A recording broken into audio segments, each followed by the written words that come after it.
아들도 못 낳는 년이 무슨 며느리야. 시바지 새며느리 들릴 테니 당장 도장 찍고 나가. 쩍 하는 소리와 함께 제 고개가 옆으로 휙 돌아갔습니다. 거실 소파에는 남편이 상간녀의 팔짱을 끼고 앉아 있었어요. 이 애가 우리 집안대를 이을 아들을 임신했다. 시모의 손바닥 자국, 남편의 외면, 상간녀의 비웃음. 이 모든 것을 10배로 되갚아줄 상상 초월의 복수가 곧 시작됩니다. 사연이 시작하기 전 좋아요와 구독을 눌러주세요. 오늘 하루 행운과 행복이 가득하도록 기원해 드릴게요. 오늘의 사연 지금 시작합니다. 쩍 하는 소리가 거실 천장에 부딪혀 되돌아왔습니다. 얼굴이 옆으로 휙 돌아갔고 입안에서 비릿한 피맛이 번졌습니다. 시어머니 박말순의 손바닥은 거칠고 두꺼웠습니다. 50년 넘게 시장 바닥에서 굳은 살이 박인 손이었습니다. 그 손이 방금 제 뺨을 후려친 겁니다. 박말순이 식탁 위에 놓인 누런 서류 봉투를 집어들더니 제 가슴팍에 던지듯 내밀었습니다. 서류 몇 장이 봉투에서 빠져나와 거실 바닥에 흩어졌습니다. 이혼 합의서라는 굵은 글씨가 제일 위 종이에 박혀 있었습니다. 빨리 안 주워. 눈가를 어디다 뜨고 있어. 어서 주워 담아. 박말순이 턱을 치켜들며 말했습니다. 어머니 갑자기 이러시는 이유가 대체 뭐예요? 이유는 무슨 놈의 이유? 당장 도장 찍고 나가. 땡전 한 푼 없이 쫓아내려다 내가 불쌍해서 위자료 조금 챙겨주는 거야. 넙죽 엎드려 절해도 모자랄 판에 어딜 눈을 동그랗게 떠. 박말순이 식탁 의자를 끌어다 앉으며 다리를 꼬았습니다. 나일론 한복 치마가 바스락거렸습니다. 사내 자식 하나 못 낳는 주제에 어디서 며느리 행세야? 1년도 아니고 무려 7년이야, 7년. 내 금쪽 같은 아들대 끊길까봐 내가 그 7년을 속이 시꺼멓게 타들어가며 참았어. 박말순의 입꼬리가 비틀리며 올라갔습니다. 저는 흩어진 종이를 멍하니 내려다봤습니다.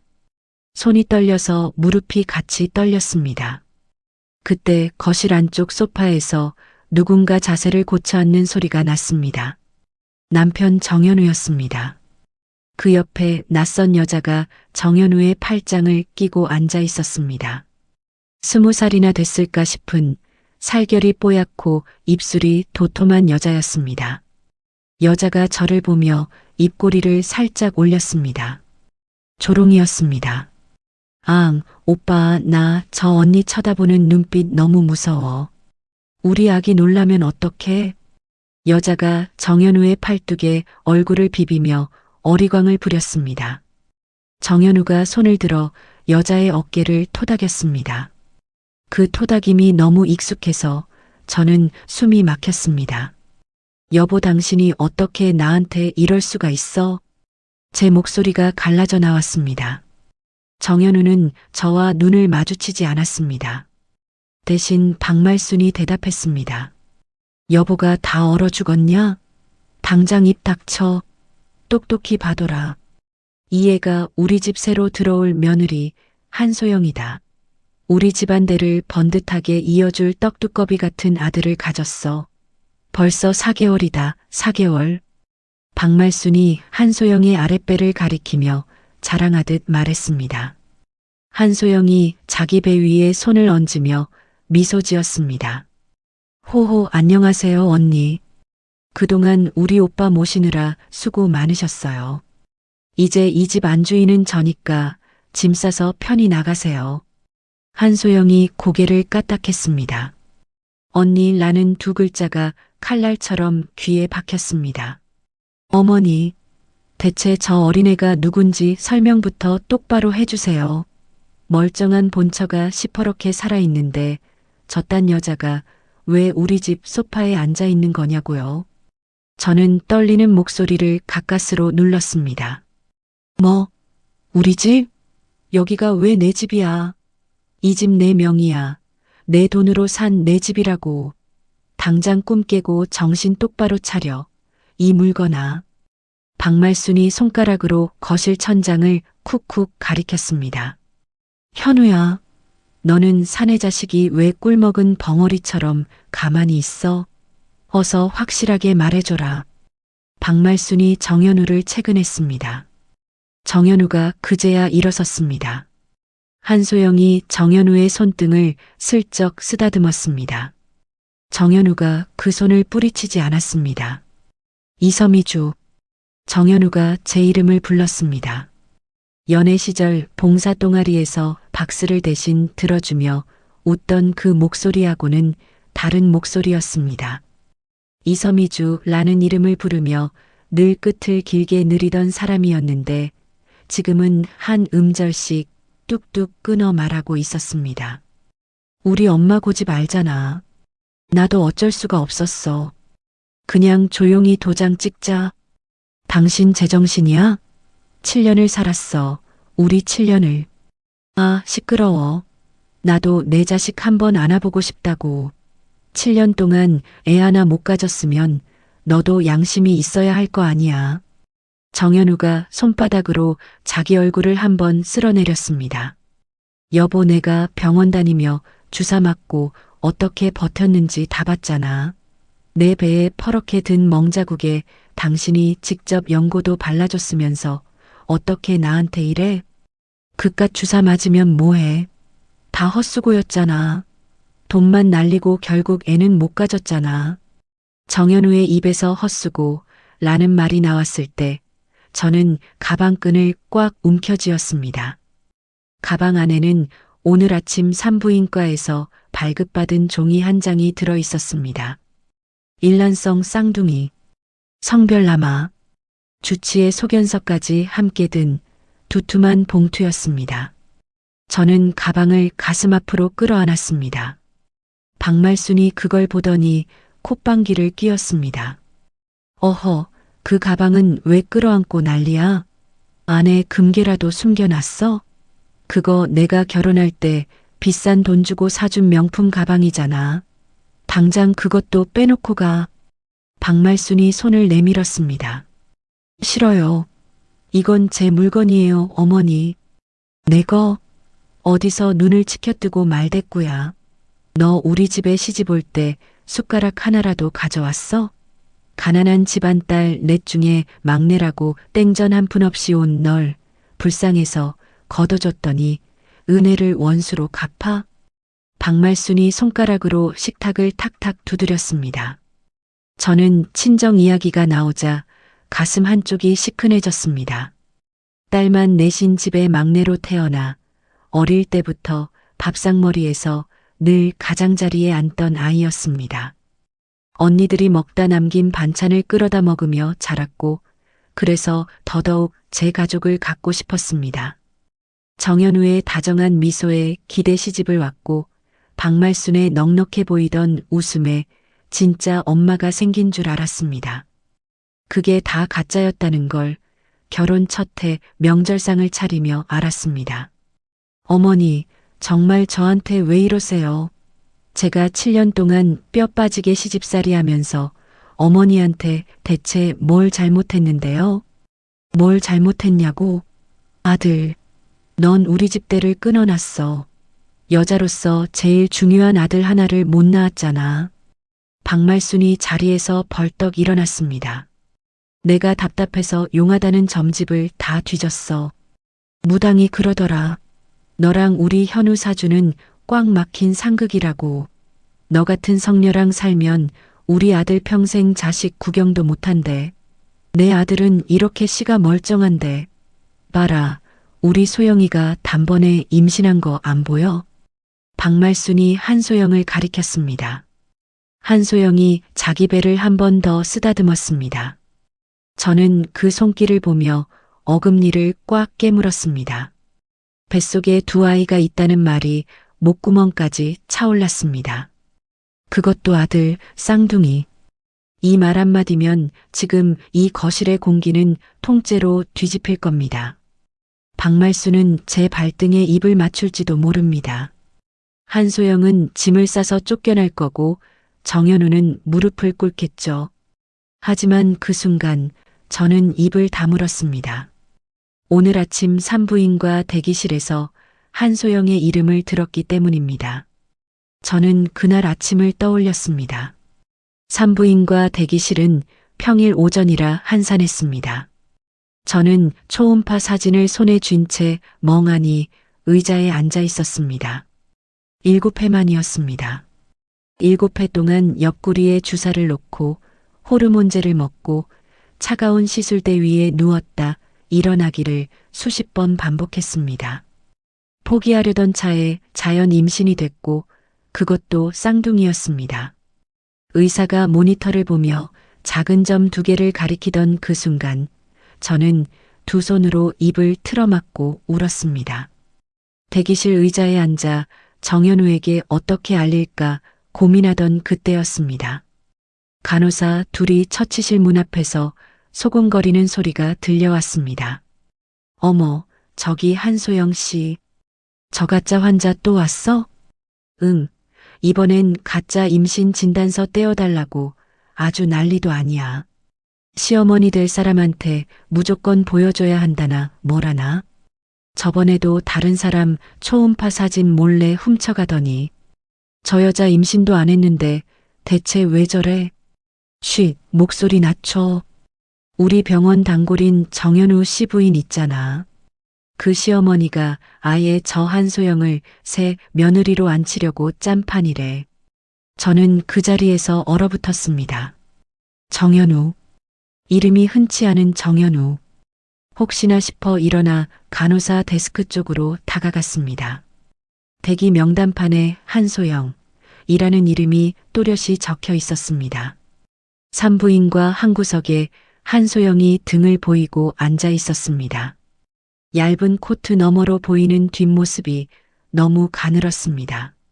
4개월짜리 임산부의 몸이라기엔 허리가 잘록했습니다.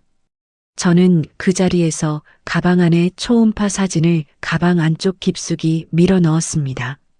거실 시계가 2시를 알리는 종소리를 냈습니다. 박말순이 손바닥을 마주 비비며 말했습니다. 자자, 다 끝난 마당에 질척대지 말자. 도장 가져왔지? 지장이라도 꾹 찍고 당장 나가. 저는 천천히 허리를 폈습니다. 얼얼한 뺨에 손을 한 번 댔다 떼었습니다. 어머니, 저한테 딱 생각할 시간 좀 주세요. 생각? 내가 지금 무슨 꿍꿍이로 생각을 해? 7년을 시집살이 했어요. 딱 1시간만요. 제 짐은 싸서 나가야 할 거 아니에요. 박말순이 눈썹을 찌푸렸습니다. 1시간? 그래. 인심 썼다. 안방에 있는 내 옷 쪼가리나 챙겨서 나가. 대신 부엌 살림은 손끝 하나 건드리지 마. 다 우리 소영이가 쓸 거니까. 한소영이 그 말에 입을 가리고 작게 웃었습니다. 정현우는 그 웃음소리에 자기도 모르게 입꼬리가 올라갔다가 제 시선을 느꼈는지 황급히 표정을 굳혔습니다. 정현우. 저는 정현우를 똑바로 쳐다봤습니다. 내가 마지막으로 똑똑히 물어볼게. 저 여자 진짜 임신 4개월 맞아? 뭐? 갑자기 그게 무슨 뚱딴지 같은 소리야. 내 말 못 들었어? 저 여자 뱃속에 진짜 내 핏줄이 들어있냐고 물었잖아. 정현우의 눈동자가 흔들렸습니다. 너 미쳤어? 우리 엄마가 직접 병원까지 가서 두 눈으로 초음파 사진까지 싹 다 확인하셨어. 그래. 어느 병원인데? 말해봐. 너 진짜 질리게 왜 이래? 곱게 짐이나 싸. 내가 미안하다고 했으면 끝난 거잖아. 정현우가 시선을 피했습니다. 박말순이 끼어들었습니다. 인연이 끝까지 앙탈이야. 귀한 임산부한테 어디서 재수 없게 의심질이야. 부정 타겟쓰리. 당장 저리 안 비켜? 박말순이 제 어깨를 떠밀었습니다. 저는 비틀거리며 안방 쪽으로 밀려났습니다. 한소영이 소파에서 일어나 정현우의 팔에 매달리며 따라왔습니다. 오빠, 나도 안방 구경 갈래. 저 언니가 버리고 가는 옷 중에 나한테 맞는 명품 옷 있나 골라볼래? 그래, 소영아 마음대로 해. 어차피 다 이 집에 두고 갈 물건들이니까. 박말순이 한소영의 등을 토닥였습니다. 한소영이 제 옆을 스치며 지나갔습니다. 한소영의 코트 자락에서 익숙한 향수 냄새가 났습니다. 제가 결혼 10주년 기념으로 정현우에게 선물 받은 그 향수였습니다. 저는 안방 문을 열고 들어가 문을 닫았습니다. 문이 닫히는 순간 무릎이 꺾이듯 주저앉을 뻔했습니다. 가방을 끌어안고 침대 모서리에 등을 기댔습니다.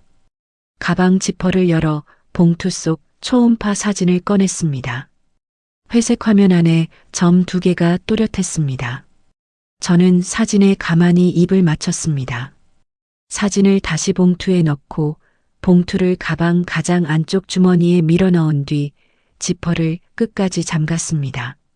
손바닥으로 뺨을 한 번 더 쓸었습니다. 부풀어 오른 자리가 뜨끈했습니다. 문 너머에서 한소영의 깔깔거리는 웃음소리가 들려왔습니다. 정현우의 짧은 웃음소리도 섞여 들려왔습니다. 박말순이 신난 목소리로 한소영에게 안방 화장대 위 진주 목걸이를 가리키는 소리도 들려왔습니다. 저는 천천히 일어나 옷장을 열었습니다. 손에 잡히는 옷가지를 캐리어에 차곡차곡 담기 시작했습니다. 울지 않았습니다. 대신 머릿속으로 한 가지를 새겼습니다. 지금부터 듣는 모든 소리, 보는 모든 장면, 받는 모든 모욕을 단 하나도 잊지 않겠다고. 오늘 이 거실의 공기를, 박말순의 손바닥 감각을, 한소영의 향수 냄새를, 정현우의 끊어진 말투를 통째로 기억해 두겠다고. 옷장 안쪽 깊숙이 손을 넣어 결혼 반지가 든 벨벳 상자를 꺼냈습니다. 상자를 잠시 들여다보다가 화장대 위에 가만히 올려놓았습니다. 한소영이 곧 발견할 자리였습니다. 캐리어 손잡이를 잡고 안방 문을 열었습니다. 거실에서 세 사람이 동시에 저를 돌아봤습니다. 저는 고개를 똑바로 들고 현관까지 걸어갔습니다. 현관문이 등 뒤에서 쾅 닫혔습니다. 복도 형광등이 깜빡거리며 제 머리 위를 비추고 있었습니다. 캐리어 바퀴 소리가 텅 빈 복도에 유난히 크게 울렸습니다. 엘리베이터 안거울에 비친 제 얼굴은 낯설었습니다. 왼쪽 뺨이 벌겋게 부풀어 올라 있었고 머리카락 몇 가닥이 입가에 들러붙어 있었습니다. 저는 손등으로 그 머리카락을 천천히 떼어냈습니다. 엘리베이터가 1층에 멈췄습니다. 아파트 정문을 빠져나오자 찬바람이 코트 자락을 파고들었습니다. 배에 본능적으로 손이 갔습니다. 아직 납작했지만 그 안에 두 생명이 자라고 있다는 사실이 손바닥을 통해 전해졌습니다. 택시를 잡으려고 손을 들었는데 잡히지 않았습니다. 5대가 그냥 지나갔습니다.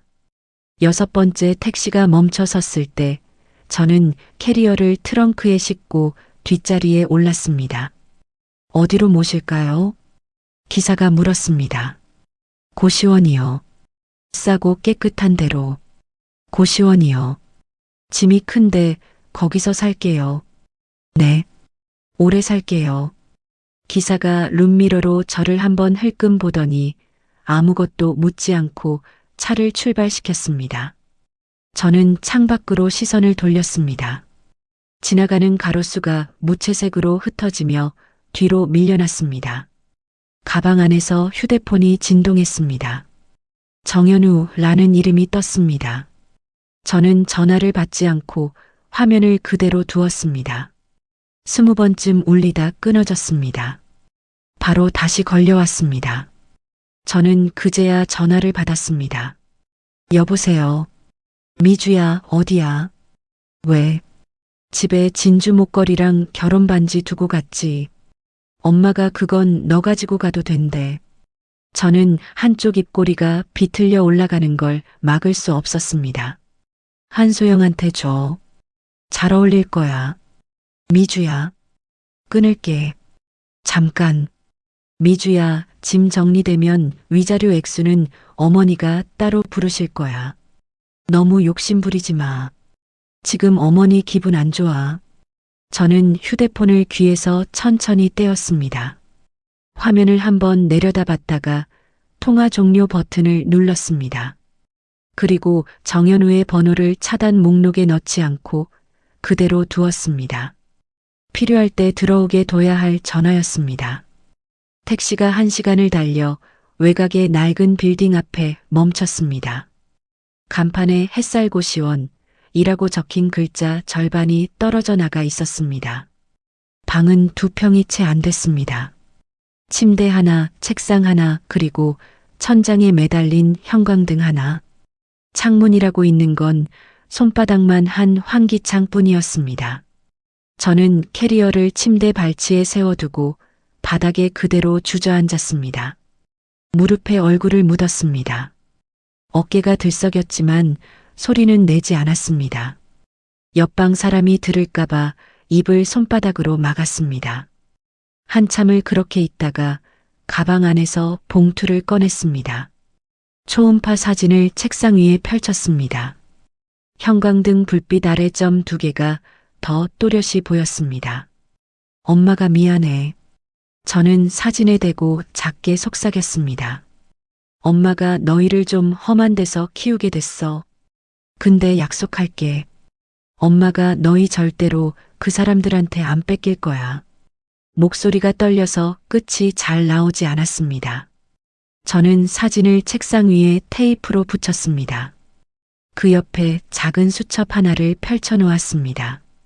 오늘부터 모을 것들을 적어둘 수첩이었습니다. 첫 줄에 적었습니다.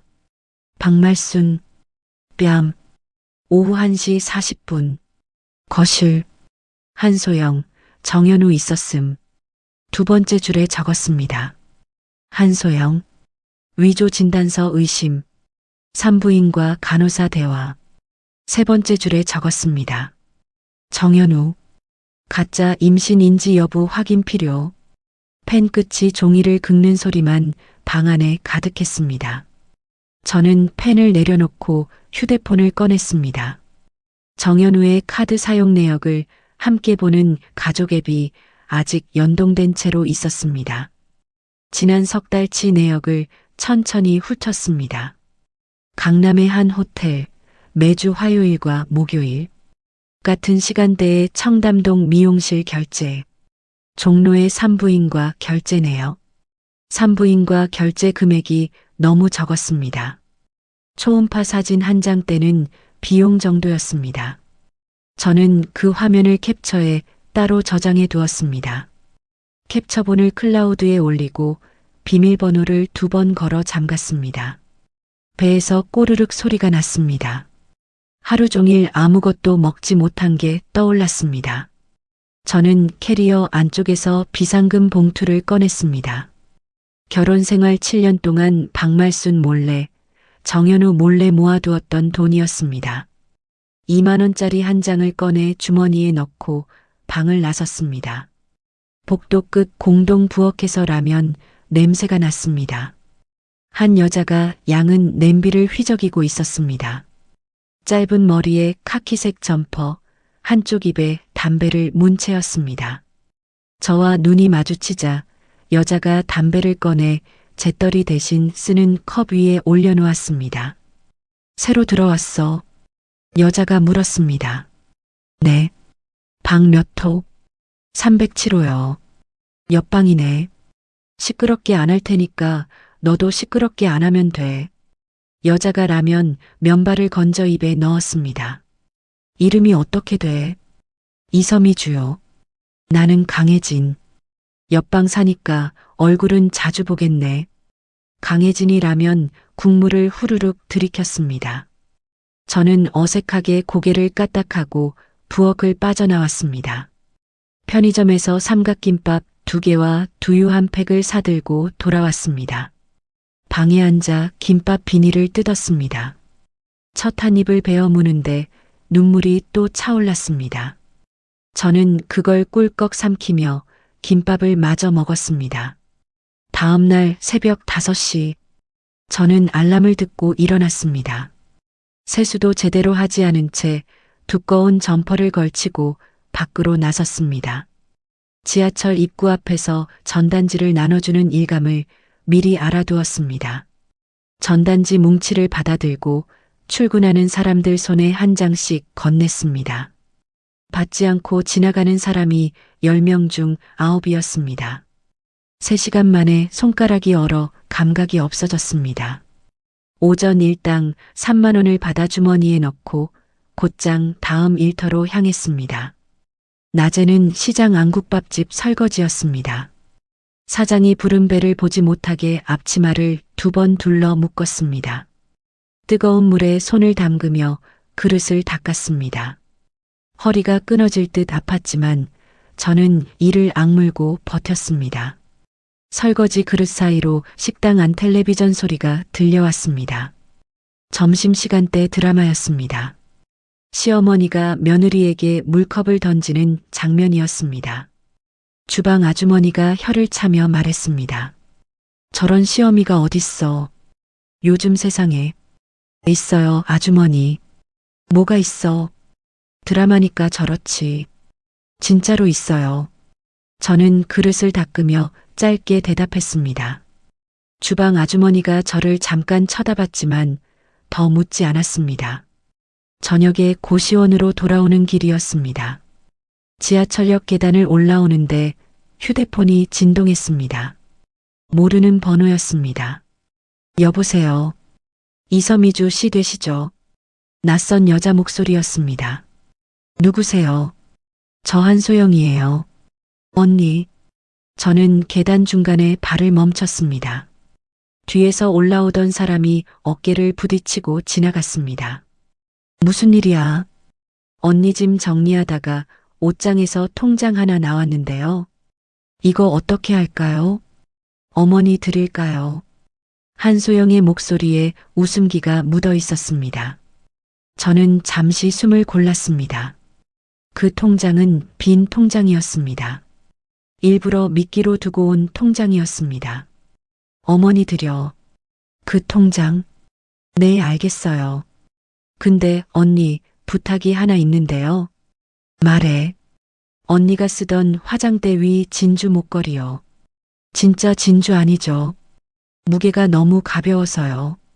저는 입꼬리를 살짝 올렸습니다. 맞아. 가짜야. 어머니가 결혼식 때 사주신 거야. 진짜요. 어머니가 진주라고 그러시던데요. 확인해봐. 진주는 이로 깨물면 까끌까끌하다는데 그거 매끄러울 거야. 전화기 너머로 한소영이 잠시 멈칫하는 기색이 느껴졌습니다. 언니, 마지막으로 한 가지만요. 뭐? 오빠는 언니한테 너무 미안해해요. 매일 술 마셔요. 언니가 너무 미운 게 아니라 어머니가 무서운 거예요. 알아주세요. 저는 휴대폰을 귀에서 살짝 떼었다 다시 가져다 댔습니다. 한소영아. 네. 내 뱃속 아기 잘 챙겨. 4개월이면 한참 중요한 시기야. 호르몬 수치 잘 보고 단백질 잘 챙겨 먹고. 네. 그리고 우리 어머니 손 매워. 너한테는 안 그러실 것 같지. 두고 봐. 저는 통화 종료 버튼을 눌렀습니다. 계단을 마저 올라와 고시원 쪽으로 걸음을 옮겼습니다. 방에 돌아와 책상 앞에 앉았습니다. 수첩을 펼쳤습니다. 오늘 적을 칸이 길었습니다. 저는 오늘 정현우가 매일 술을 마신다는 정보 한 줄을 적었습니다. 한소영이 박말순의 진주진이를 의심한다는 한 줄도 적었습니다. 한소영이 정현우를 오빠라고 부르는 것도 적었습니다. 펜을 내려놓고 책상 위 초음파 사진을 한참 들여다봤습니다. 저는 사진 옆에 손바닥을 가만히 얹었습니다. 엄마가 오늘 7만 원 벌었어. 저는 사진 속 2점에게 말을 걸었습니다. 내일은 더 벌게. 배가 살짝 출렁이는 느낌이 들었습니다. 태동은 아직 일렀지만 저는 마치 두 아이가 대답해 주는 것 같았습니다. 벽 너머에서 강혜진이 흥얼거리는 노랫소리가 작게 들려왔습니다. 저는 그 소리를 들으며 책상에 엎드렸습니다. 잠깐 눈을 감았는데 그대로 깊은 잠이 쏟아졌습니다. 다음 날 아침 저는 또 새벽 5시에 알람을 맞춰두었습니다. 머리맡에 손을 뻗어 어제 마저 못한 일을 적어두기 위해 수첩을 한 번 더 펼쳤습니다. 마지막 줄에 단 한 문장을 적었습니다. 저 사람들이 오늘 웃은 만큼 내가 1000배로 돌려준다. 펜 끝을 종이에 꾹 눌러 점을 찍었습니다. 잉크가 종이 뒷면까지 배어났습니다. 고시원 생활 2달째였습니다. 배는 아직 티가 많이 나지 않았지만 허리선이 조금씩 사라지고 있었습니다. 저는 헐렁한 티셔츠 2장을 겹쳐 입고 다녔습니다. 새벽 전단지와 낮 설거지로 한 달에 130만 원을 벌었습니다. 고시원 월세 35만 원을 빼고 식비를 빼고 나면 손에 남는 돈이 70만 원 남짓이었습니다. 그 돈을 통장에 차곡차곡 모았습니다. 그날도 저녁 일을 마치고 돌아오는 길이었습니다. 복도 끝 공동 부엌에서 강혜진이 또 라면을 끓이고 있었습니다. 어이 307호. 강혜진이 저를 불렀습니다. 네. 라면 같이 먹어. 2봉지 끓였어. 괜찮아요. 저녁 먹었어요. 거짓말. 너 어제도 점심밖에 안 먹었잖아. 옆방이라 다 들려. 강혜진이 양은 냄비 뚜껑을 들어 보였습니다. 김이 훅 솟구쳤습니다. 저는 잠시 망설이다 부엌으로 들어갔습니다. 강혜진이 그릇에 라면을 덜어 제 앞에 놓아주었습니다. 이서미주 씨, 너 임신 몇 개월이야? 강혜진이 젓가락질을 멈추고 물었습니다. 저는 라면 한 가닥을 입에 물고 멈칫했습니다. 어떻게? 내가 그쪽 일을 좀 해. 사람 표정 보는 일. 무슨 일을 하시는데요? 흥신소. 작은 데서 일해. 강혜진이 담배를 꺼내 입에 물었다가 제 배 쪽을 한번 보더니 도로 가방에 넣었습니다. 2달 됐어요. 혼자야. 네. 남편은? 저는 라면 그릇을 내려다봤습니다. 있어요. 근데 다른 여자가 자기 아들 가졌다고 저를 내쫓았어요. 강혜진이 코웃음을 쳤습니다. 클리셰네. 드라마에 나오는 그거 다 진짜 있는 일이야. 진짜 있어요. 그래서 그 여자 진짜로 임신이긴 한 거야. 저는 고개를 들었습니다. 그게요. 산부인과에서 우연히 들었는데 위조 진단서래요. 강혜진이 젓가락을 그릇에 내려놓았습니다. 이서미주. 네. 내가 한 건 해줄게. 반값에. 다음 날 강혜진이 제 방문을 두드렸습니다. 손에 봉투 하나를 들고 있었습니다. 착수금 50만 원. 보통은 150이야. 이거 너한테는 반값으로 받는 거야.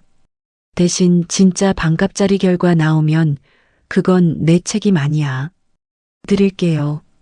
저는 매트리스 밑에 숨겨둔 돈을 꺼내 봉투에 담았습니다. 손이 떨렸지만 망설이지는 않았습니다. 그 여자 이름이 한소영이고요. 한소영? 알아. 네. 내 시어머니는 박말순이요. 남편은 정현우. 강혜진이 수첩에 받아 적었습니다. 글씨가 험하고 빨랐습니다. 닷새 줘. 보통은 일주일인데 너 한 푼이 아쉬워 보여서. 고맙습니다. 고맙다는 인사는 결과 보고해. 들통날 만한 거 나오면 그때 진짜로 고마운 거고. 강혜진이 봉투를 점퍼 안주머니에 찔러 넣고 방을 나갔습니다. 저는 문을 닫고 그 자리에 한참 서 있었습니다. 그러다 책상 위 초음파 사진을 한번 쓰다듬었습니다. 닷새가 지났습니다.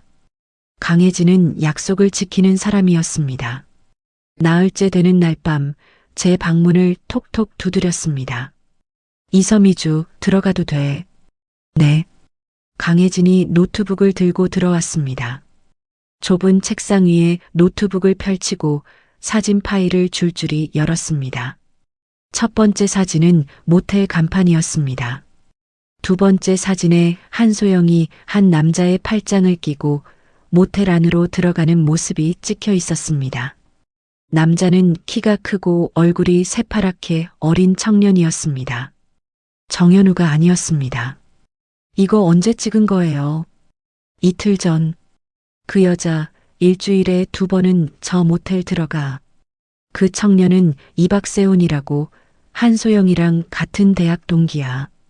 같은 대학이요. 한소영이 이박세훈한테 한 달에 100만 원씩 보내. 통장 흐름 봤어. 저는 입을 살짝 벌렸다 다물었습니다. 강혜진이 다음 폴더를 열었습니다. 이게 진짜야. 화면에 산부인과 진단서 사진 2장이 떴습니다. 양식은 같은데 글씨체가 미묘하게 달랐습니다. 하나는 진짜 한소영의 산부인과 기록이고 하나는 한소영이 만든 가짜야. 한소영은 자궁근종 수술 받았어. 작년에. 임신 못해. 한참 못해. 저는 노트북 화면 앞으로 몸을 숙였습니다. 손이 떨려서 화면 가장자리를 잡았습니다. 못해요. 못해. 그 진단서는 산부인과 간호사 매수해서 양식 빼돌린 거야. 그 간호사도 한소영 친구야. 같은 대학 동기. 세상에. 세상이 그래. 이서미주, 더 들을래. 네. 한소영이 내 시어머니 도장 본 떴어. 본 떠서 어디다 썼는지는 아직 못 봤는데 자주 가는 데가 한 군데 있어. 강남에 있는 부동산. 박말순 명의 건물 하나가 거기에 매물로 올라가 있어. 저는 손바닥으로 입을 막았습니다. 빼돌리고 있는 거예요. 그렇지. 박말순은 아직 모르는 것 같아. 한소영이 박말순 도장이랑 신분증 사본 가지고 있는 거 보면 곧 사고 한번 크게 칠 거야. 저는 한참 동안 말을 하지 못했습니다. 강혜진이 노트북을 닫으며 일어섰습니다. 이서미주, 이거 지금 터뜨릴 거야. 아니요.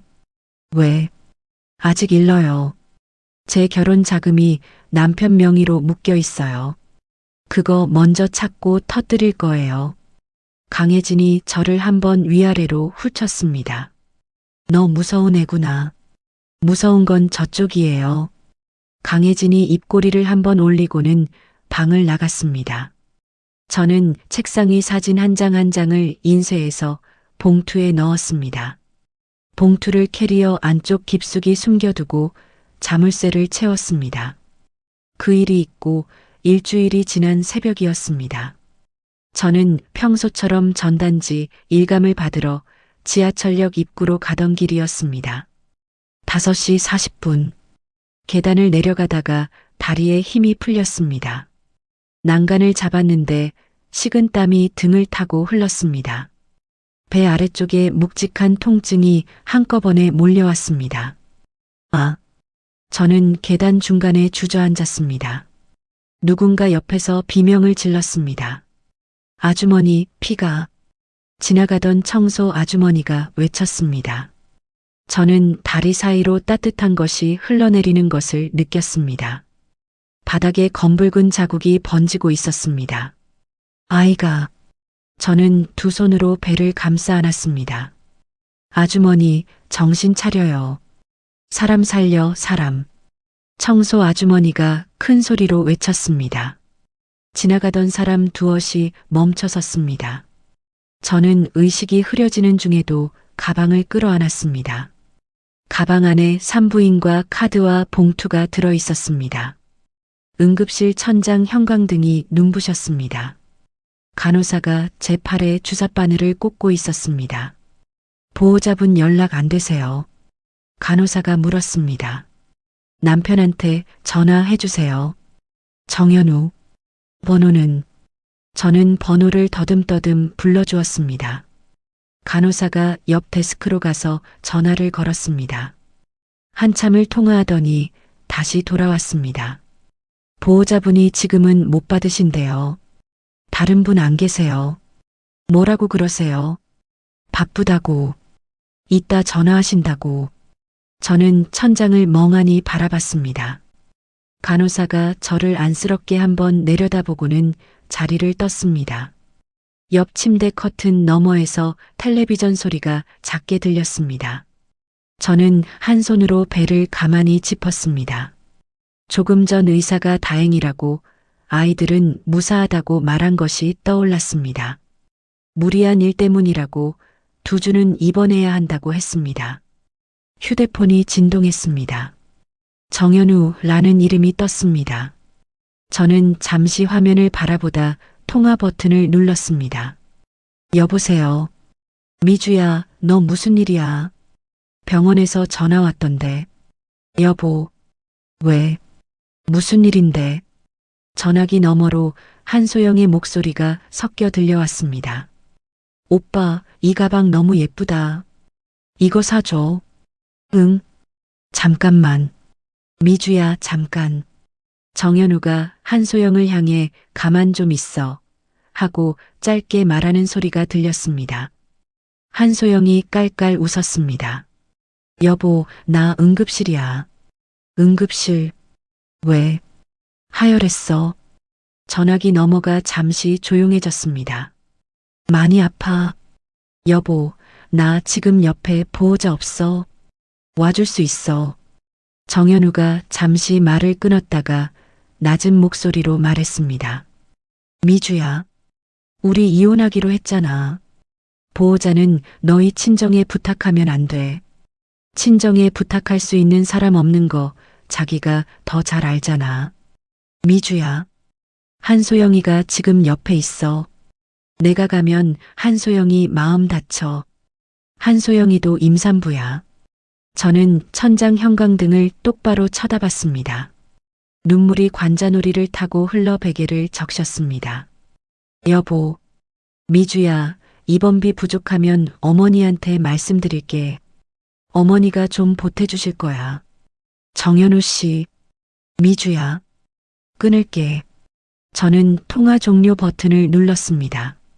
손가락 끝이 시렸습니다. 휴대폰을 베개 옆에 내려놓고 두 손으로 천천히 배를 감쌌습니다. 손바닥 아래에서 작은 무게가 느껴졌습니다. 저는 한참을 그렇게 누워 있었습니다. 3시간 뒤 저는 천장을 보며 작게 말했습니다. 엄마가 잘못했어. 너희 위험하게 만들었어. 말을 마치고 입을 다물었습니다. 옆 침대에서 누군가 가족과 통화하는 소리가 들렸습니다. 여보, 라는 호칭과 자기야, 라는 호칭이 번갈아 나왔습니다. 다정한 목소리들이었습니다. 저는 그 소리를 들으며 정현우라는 사람을 마지막으로 떠올렸습니다. 연애 시절 박스를 들어주던 손과 결혼식 날 제 손가락에 반지를 끼워주던 손이 차례로 떠올랐다가 곧 흩어졌습니다. 저는 가방을 끌어다 무릎 위에 올렸습니다. 수첩을 꺼내 펜을 들었습니다. 펜대가 미끄럽게 손에 잡혔습니다. 저는 3페이지에 한 줄을 적었습니다. 정현우, 응급실 거절, 한소영과 쇼핑, 그 아래에 한 줄을 더 적었습니다. 한소영, 박말순 도장, 강남 부동산, 곧 사고 칠 예정. 마지막 줄을 적기 전 펜을 잠시 멈췄습니다. 펜 끝에서 잉크 한 방울이 종이에 떨어졌습니다. 저는 그 위에 글씨를 덮어 썼습니다. 이혼이 아니라 파멸. 돈, 명예, 가짜 행복. 한날 한시에 수첩을 덮고 가방 안에 다시 밀어 넣었습니다.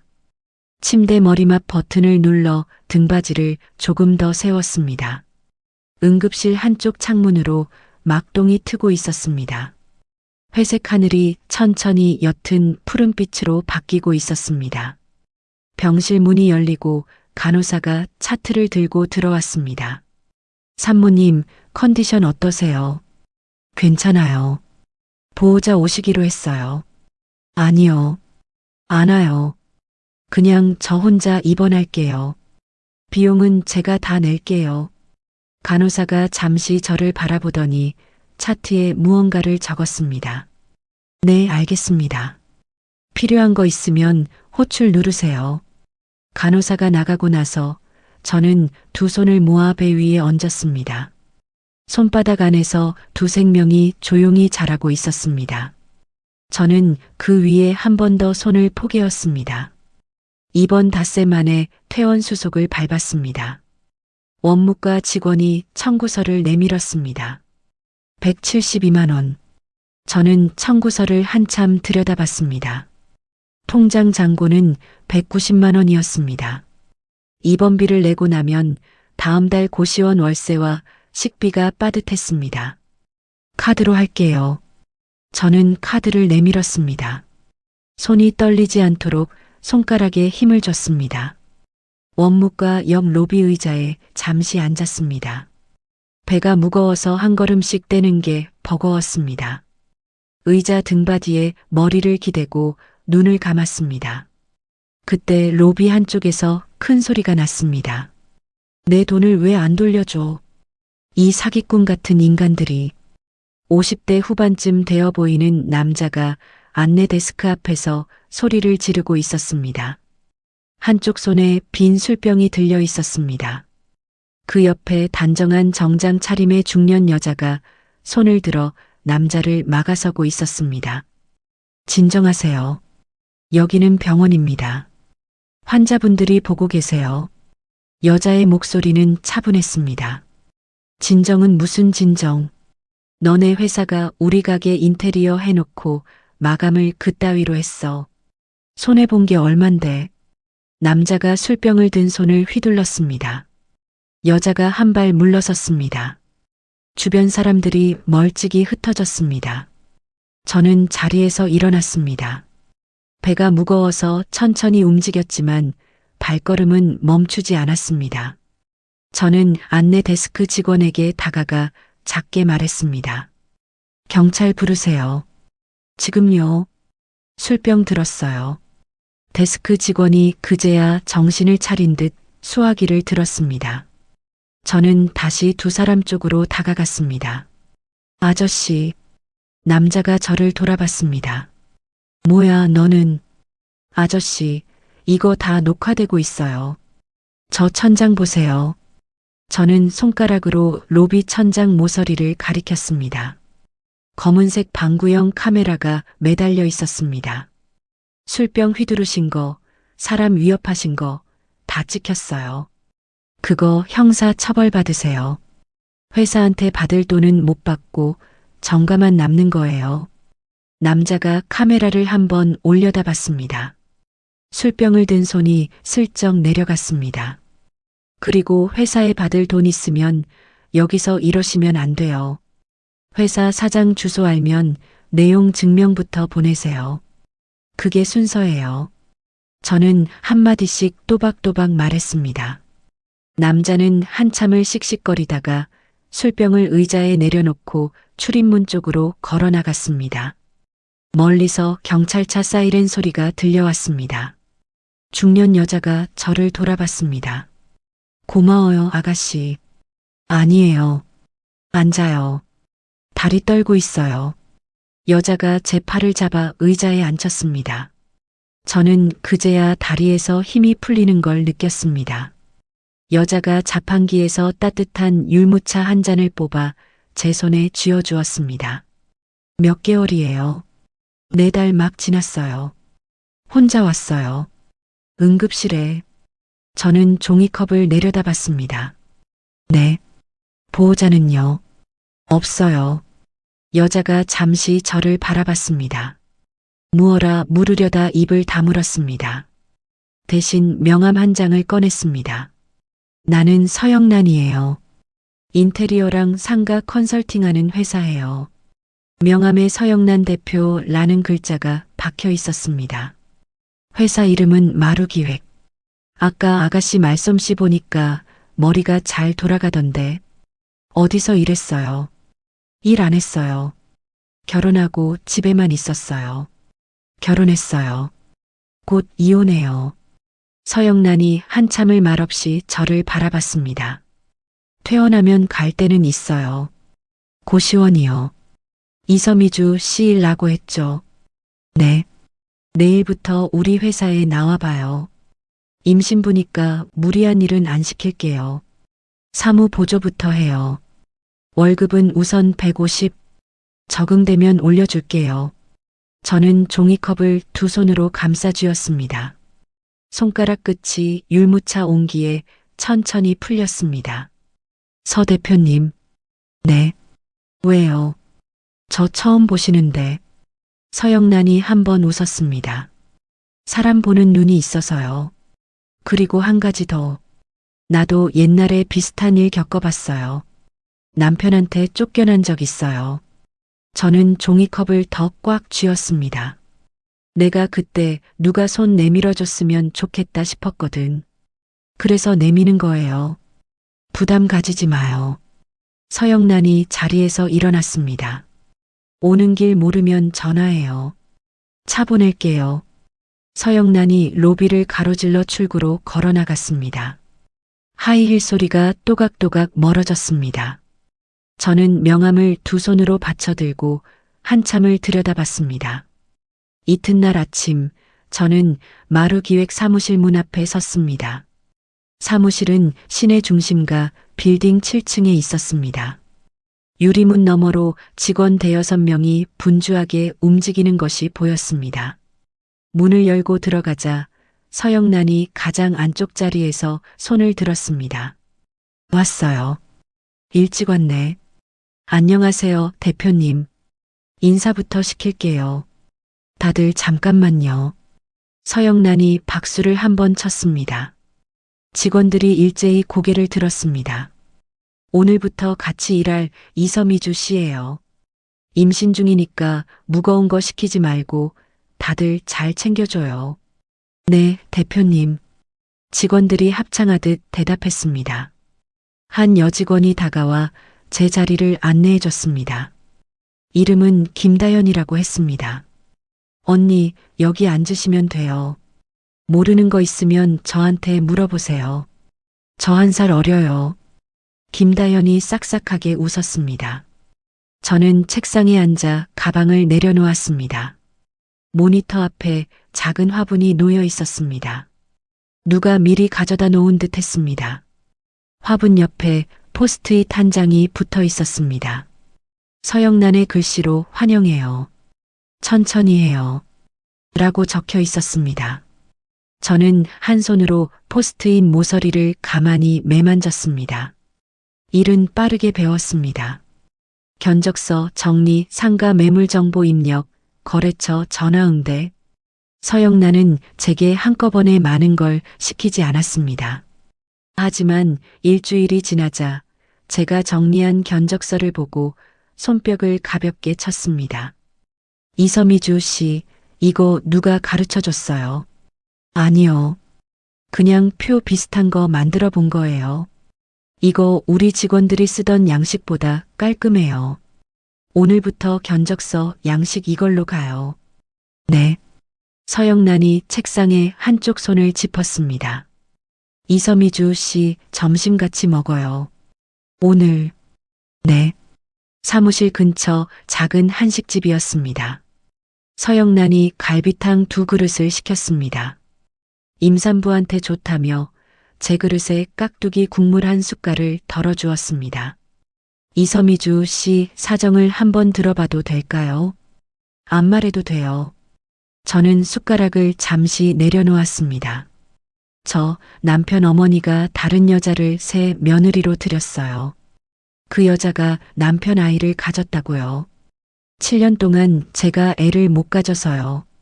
그래서 쫓겨났어요. 네. 근데 그날 아침에 제가 산부인과에서 임신 확인을 받았어요. 일란성 쌍둥이요. 그것도 아들이요. 서영란이 들고 있던 숟가락을 내려놓았습니다. 아들.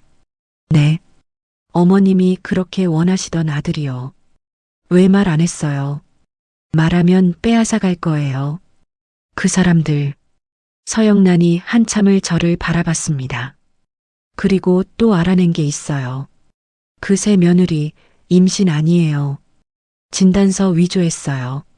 자궁근종 수술받아서 임신 못해요. 그게 무슨 산부인과 간호사를 매수해서 위조했어요.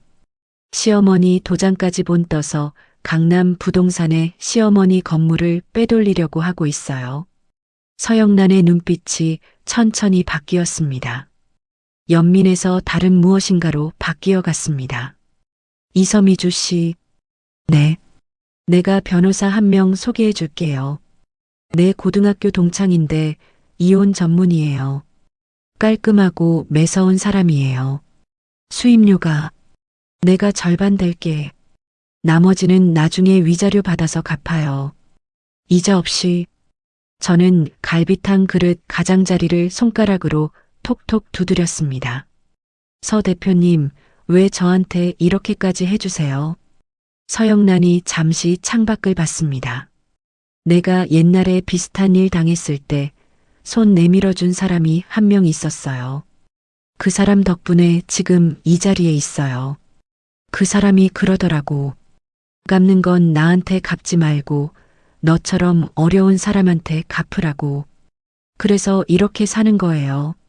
저는 갈비탕 그릇 옆에 놓인 휴지를 한 장 뽑아 눈가를 가만히 눌렀습니다.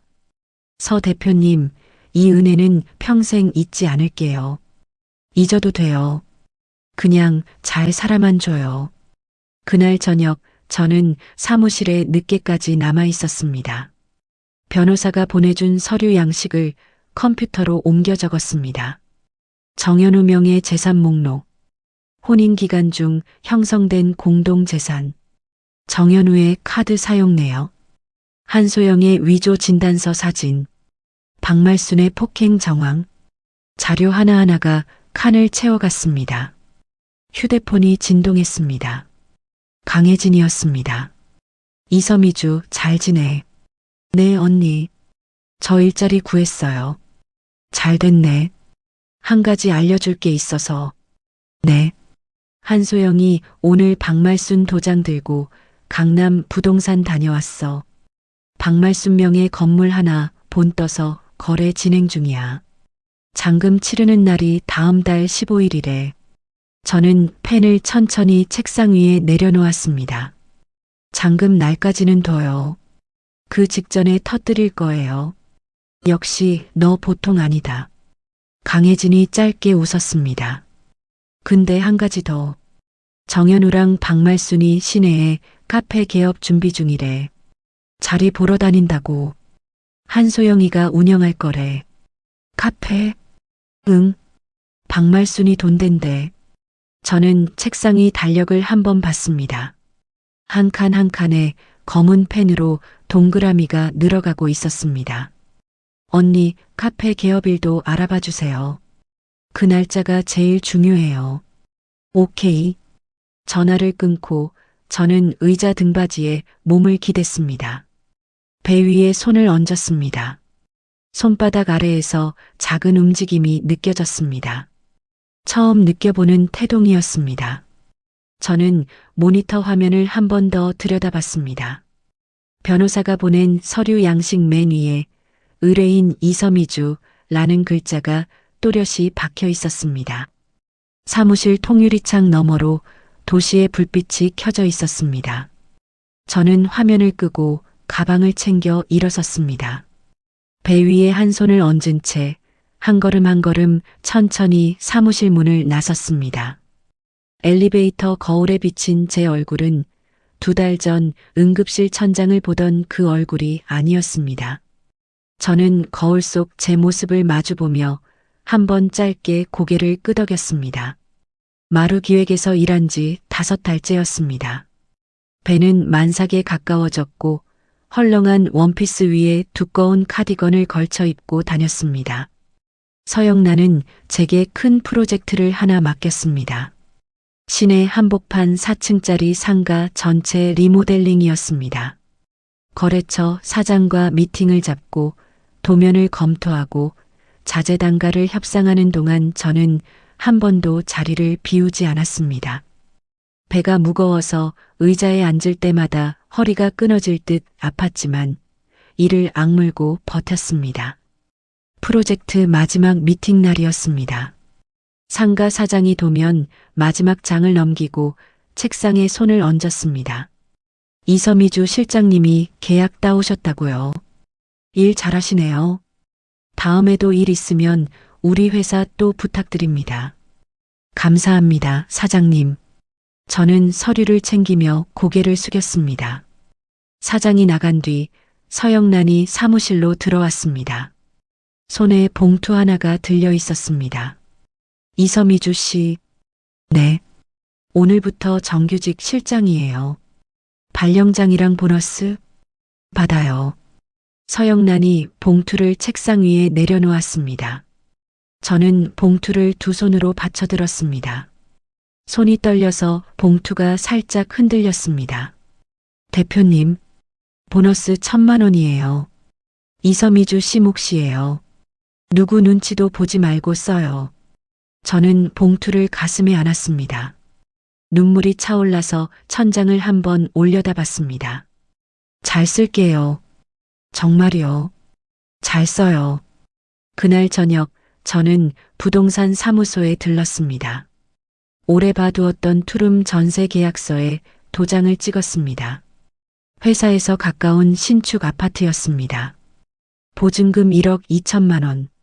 서영란이 보증을 서주고 변호사가 미리 받아둔 정현우의 위자료 가압류분 일부를 가져다 쓴 돈이었습니다. 집에 들어와 빈방 가운데 섰습니다. 거실 통창으로 저녁 노을이 들어오고 있었습니다. 저는 가방에서 작은 봉투 하나를 꺼냈습니다. 오늘 낮에 백화점 유화 매장에 들러 산 베넷 저고리 2벌이었습니다. 하얀 면 소재에 작은 토끼가 수놓아져 있었습니다. 저는 거실 바닥에 그대로 주저앉아 베넷 저고리를 무릎 위에 펼쳤습니다. 손바닥으로 천을 한번 쓰다듬었습니다. 엄마가 너희 줄 옷이야. 목이 메었습니다. 저는 두 손으로 얼굴을 가렸습니다. 어깨가 들썩였습니다. 이번에는 소리를 막지 않았습니다. 한참을 그렇게 울다가 일어섰습니다. 베넷 저고리를 안방 옷장 가장 안쪽에 곱게 개어 넣었습니다. 휴대폰이 진동했습니다. 강혜진이었습니다. 이서미주, 카페 개업일 잡혔어. 다음 주 토요일 오후 2시 청담동 골목 안쪽이야. 가게 이름은 소영이네 브런치. 저는 휴대폰을 귀에 댄 채 천천히 일어섰습니다. 잘 됐네요. 사진 보내주세요. 가게 위치랑 입구. 그날 들고 갈 자료도 마저 정리할게요. 오케이. 전화를 끊고 저는 거실 한쪽에 서서 한참을 창밖을 봤습니다. 도시의 불빛이 하나둘 켜지고 있었습니다. 토요일 오후 1시 40분. 저는 청담동 골목 안쪽에 차를 세웠습니다. 운전석에 앉아 룸미러로 제 얼굴을 한번 살폈습니다. 검은색 정장 원피스 위에 짙은 회색 재킷을 걸쳤습니다. 재킷 단추가 배 위에서 단단히 채워졌습니다. 머리는 단정하게 묶고 입술에 짙은 붉은색을 발랐습니다. 조수석에 변호사 강수정이 앉아 있었습니다. 이서미주 씨 준비됐어요. 네. 서류 다 챙겼고 가압류 통지서랑 이혼 소장은 제가 들고 갈게요. 안에 들어가서 흩뿌릴 자료는 가방에 있죠. 네. 숨 한 번 크게 쉬어요. 저는 숨을 길게 한 번 들이마셨다 내뱉었습니다. 차 문을 열고 내렸습니다. 하이힐을 신지 않았습니다. 대신 굽 낮은 검은 단화를 신었습니다. 한 걸음 한 걸음 또박또박 걸었습니다. 카페 입구에 화환이 줄지어 서 있었습니다. 유리문 너머로 사람들이 북적였습니다. 박말순이 한복을 차려입고 손님들에게 인사하고 있었습니다. 한소영이 그 옆에서 분홍색 인부복을 입고 배를 내밀고 있었습니다. 정현우가 카운터 뒤에 서서 커피잔을 닦고 있었습니다. 저는 유리문을 밀고 들어갔습니다. 문에 달린 종이 딸랑 하고 울렸습니다. 박말순이 그 소리에 고개를 돌렸습니다. 저와 눈이 마주쳤습니다. 박말순의 입꼬리가 굳었습니다. 너. 박말순이 한 발 다가왔습니다. 한소영이 그 옆에서 저를 발견하고는 표정이 굳었습니다. 정현우가 커피잔을 떨어뜨릴 뻔하다가 카운터 위에 내려놓았습니다. 저는 가방에서 봉투 하나를 꺼냈습니다. 손님들이 무슨 일인가 싶어 저를 돌아봤습니다.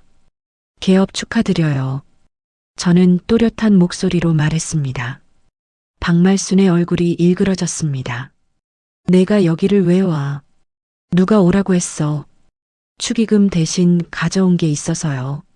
어머님, 저는 봉투에서 사진 한 묶음을 꺼냈습니다. 한 장 한 장 손님들 앞 테이블 위에 펼쳐놓기 시작했습니다. 첫 장은 한소영이 모텔로 들어가는 사진이었습니다. 두 번째 장은 한소영이 다른 남자의 어깨에 머리를 기대고 있는 사진이었습니다. 세 번째 장은 한소영의 진짜 산부인과 진료 기록이었습니다. 자궁근종 수술 일자가 빨간색으로 동그라미 쳐져 있었습니다. 손님들이 사진 위로 몸을 숙였습니다. 박말순이 사진을 한 장 집어들었습니다. 손이 떨리고 있었습니다. 이게 뭐야? 한소영 씨, 임신 못해요. 작년에 수술 받았어요. 어머님 보여드린 진단서는 위조예요. 같은 대학 동기였던 산부인과 간호사가 양식 빼돌려서 만들어줬어요. 저는 한소영을 정면으로 봤습니다. 한소영아, 내 진짜 애인 이름이 박세훈이지. 같은 학교 동기. 지금도 일주일에 2번씩 모텔에서 만나잖아. 어머님이 너한테 주신 카드 내역, 박세훈한테 매달 100만 원씩 송금되는 거 다 추적했어. 한소영의 얼굴이 새파랗게 질렸습니다. 입술이 달싹였지만 소리가 나오지 않았습니다. 그리고 어머님. 한소영 씨가 어머님 도장본 떠서 강남 건물 매도 진행하고 있는 거 아시죠? 잔금 치르는 날이 오늘이었어요. 제가 어제 부동산에 연락해서 거래 정지시켰어요.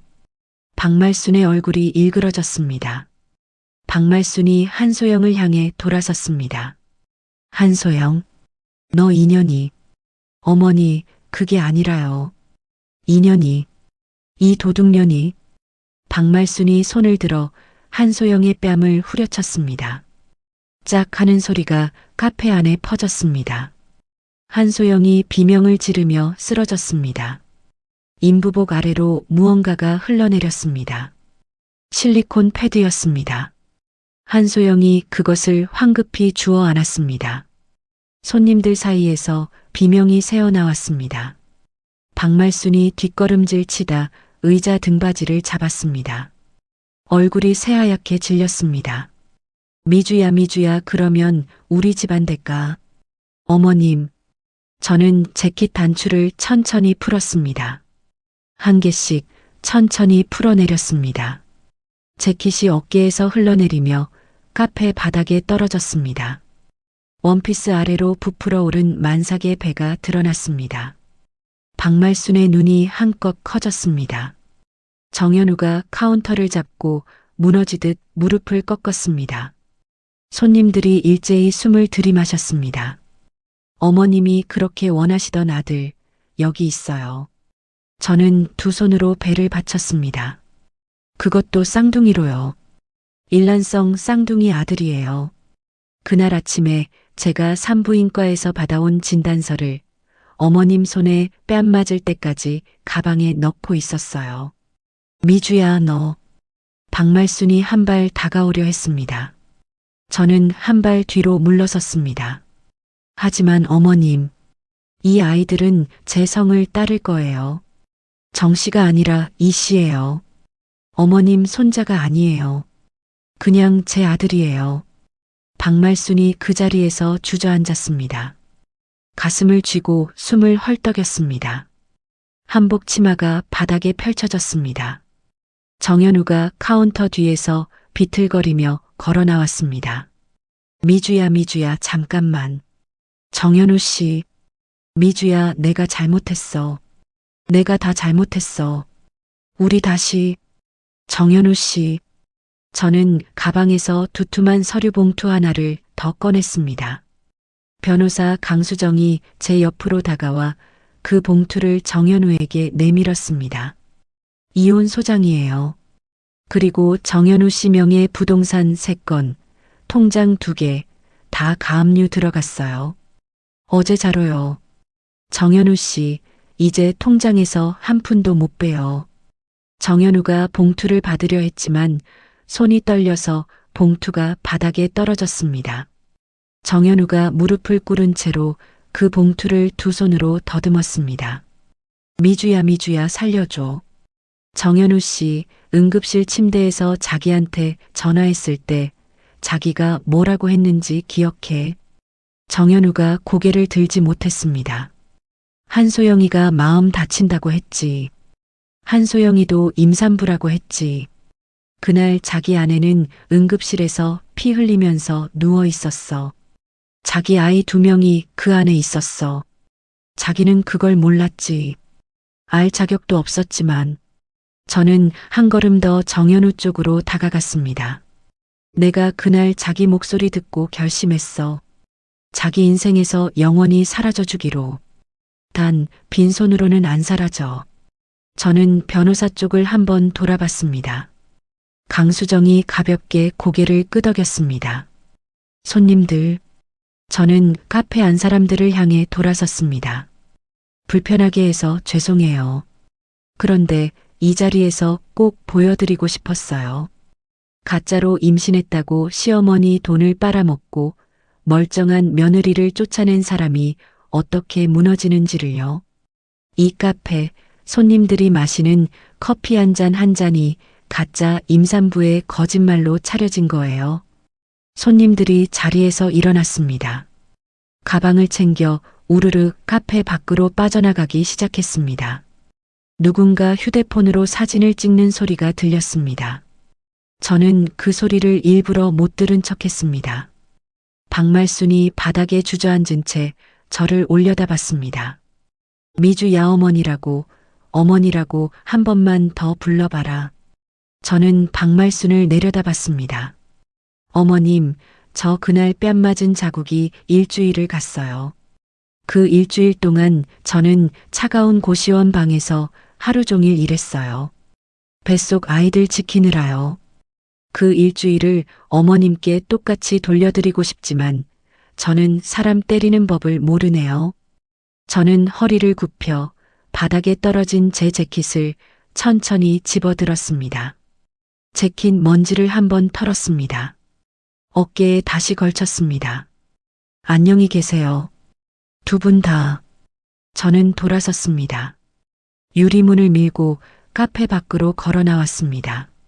종이 다시 한번 딸랑 하고 울렸습니다. 차에 올라타 시동을 걸었습니다. 운전대에 두 손을 얹었는데 손이 한참 동안 떨렸습니다. 강수정이 옆자리에서 말없이 제 어깨에 한 손을 얹어 주었습니다. 저는 룸미러를 한번 봤습니다. 카페 유리문 너머로 박말순이 한소영의 머리채를 잡고 있는 것이 보였습니다. 정현우는 여전히 바닥에 무릎을 꿇고 있었습니다. 저는 천천히 엑셀을 밟았습니다. 차가 골목을 빠져나왔습니다. 큰 길로 들어서자 햇살이 차창에 가득 들어왔습니다. 저는 한 손을 운전대에서 떼어배 위에 가만히 얹었습니다. 손바닥 아래에서 두 아이가 동시에 발을 굴렀습니다.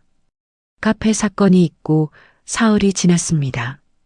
인터넷 카페 후기 게시판에 그날 영상이 올라왔습니다. 조회수가 하루 만에 10만을 넘어섰습니다. 한소영이 인부복 안에서 실리콘 패드를 떨어뜨리는 장면이 캡처되어 돌아다녔습니다.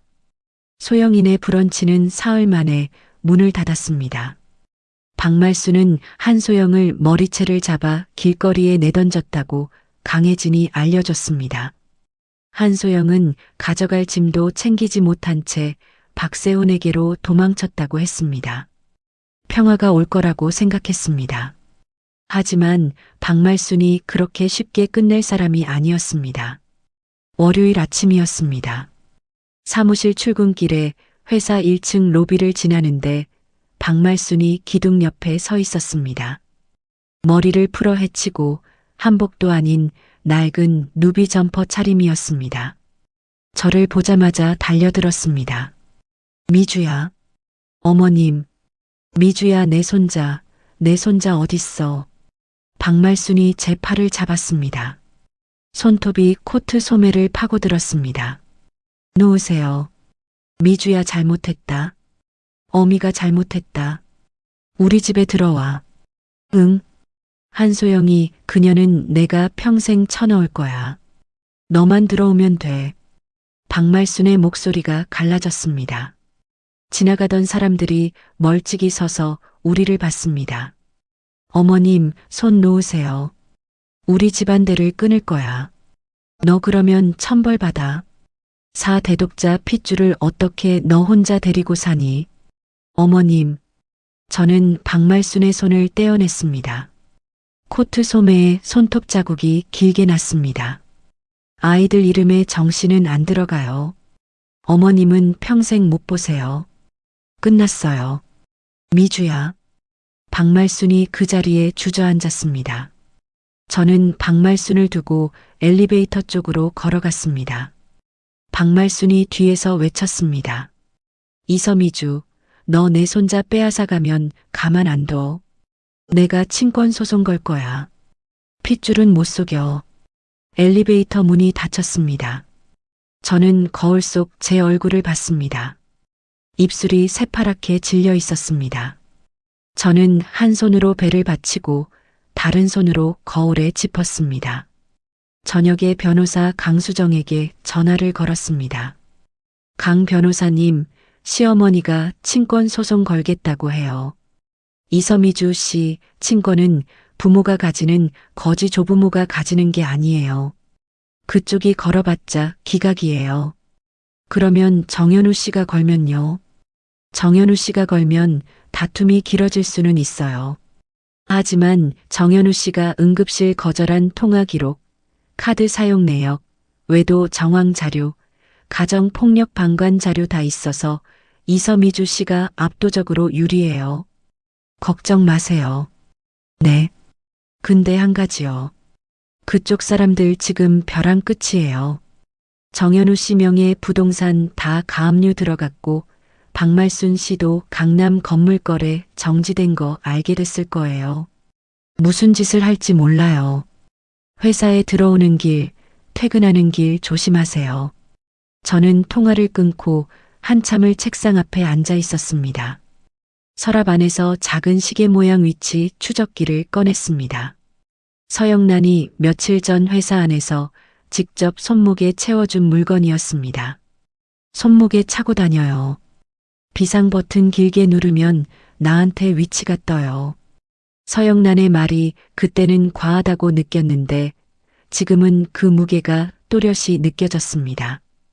저는 추적기를 손목에 다시 채웠습니다. 다음 날부터 박말순은 매일 회사 앞에 나타났습니다. 출근길에 한 번, 퇴근길에 한 번. 어떤 날은 정현우와 함께 왔습니다. 정현우는 무릎을 꿇고 흐느꼈습니다. 미주야, 미주야, 한 번만. 저는 정현우를 지나쳐 회사 안으로 들어갔습니다. 경비실에 부탁해 출입을 막아달라고 했습니다. 경비원이 박말순과 정현우를 떠밀어내는 모습을 유리문 너머로 바라봤습니다. 법원에 접근금지 신청을 넣었습니다. 2주가 걸린다고 했습니다. 그 2주가 길게 느껴졌습니다. 만삭이 가까워지자 배가 무거워졌습니다. 잠깐 걷는 것도 힘들었습니다. 밤마다 다리가 부어서 잠을 설쳤습니다. 서영란이 회사차로 출퇴근을 시켜주겠다고 했지만 저는 매일이 죄송해서 거절했습니다. 대신 회사 앞에서 곧장 택시를 잡아탔습니다. 저녁마다 강혜진이 전화로 박말순과 정현우의 동선을 알려줬습니다. 박말순이 사채업자한테 손 벌렸어. 강남 건물 못 팔게 되면서 빚 막을 길이 없어진 거야. 사채업자요. 응. 그리고 정현우는 어제 강남 어느 술집에서 정신 잃을 만큼 마셨대. 한소영이 박세훈하고 야반도주했다는 거 듣고 폭주한 거지. 한소영이 도망갔어요. 응. 박세훈이랑 어제 부산행 기차표 끊었어. 사실상 끝난 거지. 저는 휴대폰을 내려놓고 거실 바닥에 한참을 앉아 있었습니다. 모든 게 흩어지고 있었습니다. 저쪽 진영이 완전히 무너지고 있었습니다. 그런데 이상하게도 안심이 되기보다는 더 불안했습니다. 무너진 사람들이 마지막에 무슨 짓을 할지 몰라서였습니다. 조상기가 찾아온 건 사흘 뒤였습니다. 회사에서 보고서를 작성하는 도중에 배가 한번 단단하게 뭉쳤습니다. 숨이 가빠졌습니다. 저는 책상 모서리를 잡고 한참을 가만히 있었습니다. 김다연이 달려왔습니다. 언니 괜찮으세요? 얼굴이 너무 하얘요. 괜찮아. 잠깐 쉬면 돼. 대표님 부를게요. 아니야. 정말 괜찮아. 저는 가까스로 미소 지었습니다. 화장실에 들어가 변기 옆 손잡이를 잡고 한참을 숨을 골랐습니다. 일주일에 두세 번씩 이런 일이 반복되고 있었습니다. 산부인과에서는 스트레스가 가장 큰 원인이라고 했습니다. 당분간 절대 안정. 저는 그 말을 들으면서도 이를 손에서 놓을 수 없었습니다. 그날 밤이었습니다. 야근이 길어져서 회사를 나선 게 밤 10시였습니다. 회사 앞에서 택시를 잡으려고 손을 들었지만 빈 차가 잡히지 않았습니다. 큰 길까지 2블록을 걸어 나갔습니다. 골목 중간쯤에서 등 뒤에 인기척이 났습니다. 저는 천천히 돌아봤습니다. 검은 점퍼를 입은 사내 둘이 빠른 걸음으로 다가오고 있었습니다. 가로등이 멀어서 얼굴이 잘 보이지 않았습니다. 이서미주 씨 맞으시죠? 가장 앞에 선 사내가 물었습니다. 누구세요? 잠깐 같이 가주셔야 할 때가 있어요. 무슨 소리세요? 저는 한 발 물러섰습니다. 사내 둘이 동시에 다가왔습니다. 한 명이 제 팔을 잡았습니다. 다른 한 명이 골목 안쪽에서 검은 승합차를 빼냈습니다. 나요. 사람 살려. 저는 비명을 질렀습니다. 사내가 손바닥으로 제 입을 막았습니다. 손바닥에서 담배 냄새가 났습니다. 조용히 따라오세요. 산모님. 저는 발버둥 쳤지만 만삭의 몸으로는 두 사내를 당해낼 수 없었습니다. 사내가 저를 들어 승합차 뒷자리에 밀어 넣었습니다. 차 문이 쾅 닫혔습니다. 조수석에서 누군가가 고개를 돌렸습니다. 박말순이었습니다. 미주야, 깜짝 놀랐지. 박말순이 입꼬리를 비틀어 올렸습니다. 얼굴이 며칠 새 푸석푸석해져 있었습니다. 어머님, 산부인과 잡아놨어. 거기서 애만 꺼내면 돼. 너는 거기서 자고 일어나면 끝나. 우리 손자만 데려오면 너 곧게 보내줄게. 이게 무슨 소리세요? 미주야, 어미가 미친 게 아니야. 어미가 평생 기다린 손자야. 2명이라며. 1명만 줘. 1명만. 그러면 나머지 1명은 너 가져. 박말순의 눈이 풀려 있었습니다. 저는 등이 식어가는 걸 느꼈습니다. 배에 손을 가져갔습니다. 두 아이의 무게가 그 안에 있었습니다. 어머님 제정신이세요. 제정신이지. 제정신이고 말고. 정신 빠진 건 너야. 어미 핏줄을 어떻게 너 혼자 키워. 운전대를 잡은 사내가 차를 출발시켰습니다. 저는 옆자리 손잡이를 잡았습니다. 차창 밖으로 익숙한 거리가 빠르게 멀어졌습니다. 차가 시 외곽 방향으로 빠지는 길로 들어섰습니다. 차 안에서 저는 숨을 골랐습니다. 무릎 위에 손을 가지런히 모았습니다. 그러면서 천천히 손목을 다른 손으로 감쌌습니다. 시계 모양 위치 추적기가 손목에 채워져 있었습니다. 박말순이 조수석에서 저를 흘끔거렸습니다.